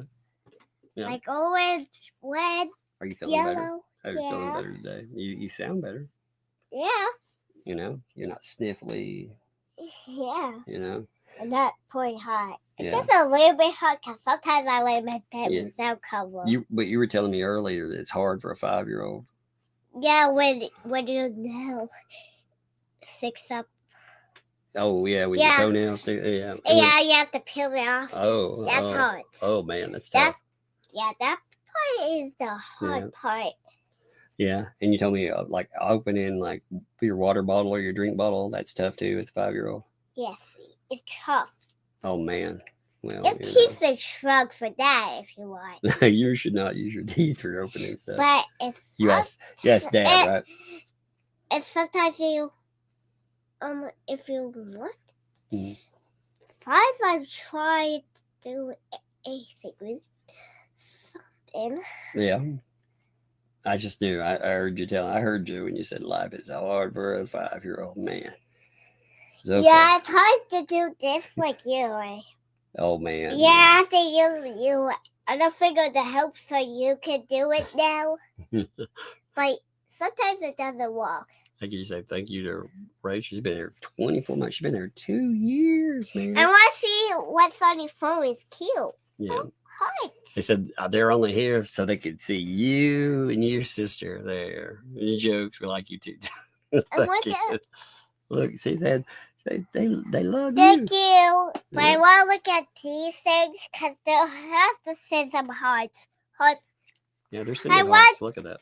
I want to see all send all hearts. Oh, hearts are coming up. Yeah. Hey, watch how loud you get because it'll hurt the people's ears. Okay. Okay. Yeah, it's okay. I mean, I have to do that too. Sometimes I get excited and I'm like, "Whoa, I said that too loud," right? Yeah. Yeah.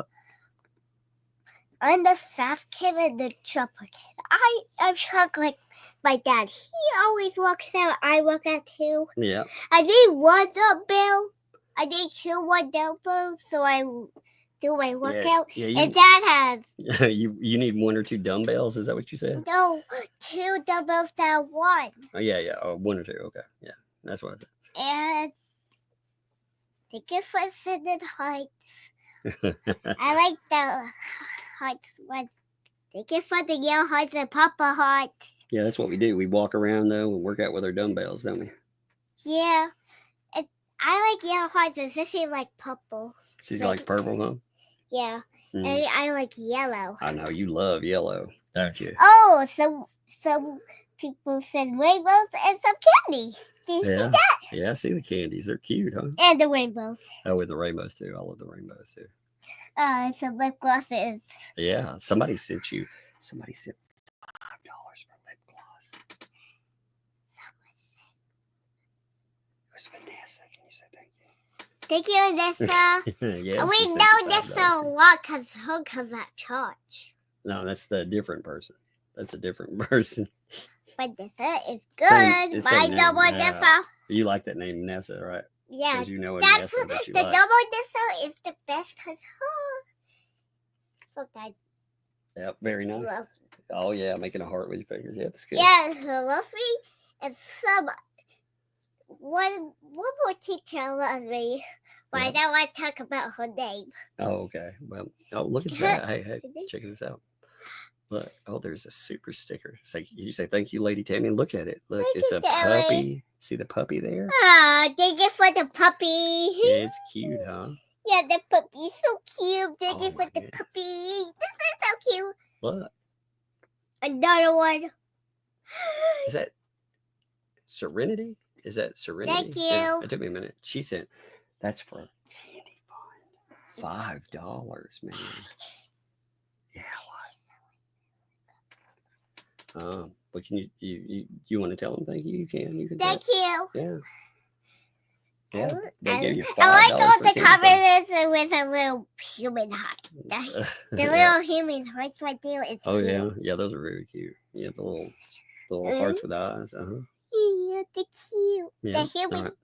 Well, hey, let's. I want to say one more thing. Okay, say I one more did. thing, then we're gonna go. Hey, no, I like this. I like these little orange hearts. Mhm. All right. Well, hey, They're so good. you want to tell people bye because we got to rest Bye, up because we bye. got our thing to do tomorrow. I love you, and we go on vacation soon because I can't wait vacation with Dad gets a lot of money. I like sleep right now. I can't wait. Whoa! Wait, we're going on vacation. Is that what you said? We're not going on vacation tomorrow. No, when you hold Oh, in money. the future. Yeah, I heard you the other day. You said go make money so I'd go on vacation. Here, don't push on that. That'll fall down on you. I don't want you to get hurt. Push on that. Yeah. I like my mom because it's cute. I like. Look at that. Oh, look. Check it out. Look, that's yellow too. It's your favorite color. And it's Yellow. $10. And that's But Vanessa. everywhere I said it is. Because they like you. This Lip one, gloss money is so good. oh, it's so good, isn't it? So can you say Yeah, thank lip you, gloss Vanessa? money is good. Yeah. Well, that's Vanessa. She said, "Oh, one more thing. One more thing for you. Do you still have a cold? Yeah, A little bit. You're feeling better though, right? Yeah, a little bit. Yeah. You've been running around. You seem to feel pretty good. You've been running around like with all your energy again, right? Yeah. That wasn't fun staying in bed for days, was it? Taking medication, having to stay in bed. That wasn't fun, was it? Yeah. That vacation was gross. That's not a vacation. Just laying in bed is not a vacation. Yeah, that's gross. Oh, medication. You said medication, right? Yeah. Let you say vacation. My bad. Yeah, that is. It Laying doesn't in taste bed good. and vacation is gross. Yeah. Yes. That medication is not very good. Yeah. But it's not supposed to taste good. It's supposed to make you feel better, right? Yeah, it's not supposed to taste good. Yeah. Yeah. And That was. we only take medication when Dad gets it out, right? Like that. We don't take it on our own, do we? No, that's right. Yeah. Oh, give me a hug. Hey. Hey, Can I say one more thing? I like all the yellow hearts you said on that photo. Those are cute. Yeah, I see them all. All right. Well, hey, you want to tell them bye because we have stuff to get Bye. ready for. I can't. Huh? Love you. Oh, you send them love? Okay. Well, they Yeah. love you too. Okay. Well, you want to end now? Yeah, bye. All right. Oh, wait. Somebody sent you before we. Because Janice, look, that's $20. My goodness. Maybe it's for candy because candy. Actually, tomorrow, remember, we'll see that candy You know that candy that you like, the one that looks like little cupcakes. Yeah. At the Hello Kitty cupcake.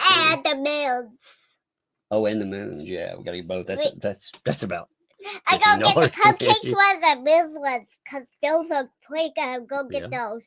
Well, The moon ones and the cupcake ones. So that was money for you and Sissy. Say good night. Good night to you. Yeah, that's very nice. Man. Hey, thank you. Mm. I love you. I love you. I can't wait for those little gummy things. I'll go get both of those wind things and those cupcake things. Okay, that sounds good. All right, now you want to say bye? We've got to go. Bye. All right. Hey, thanks, folks. We may have a live stream tomorrow.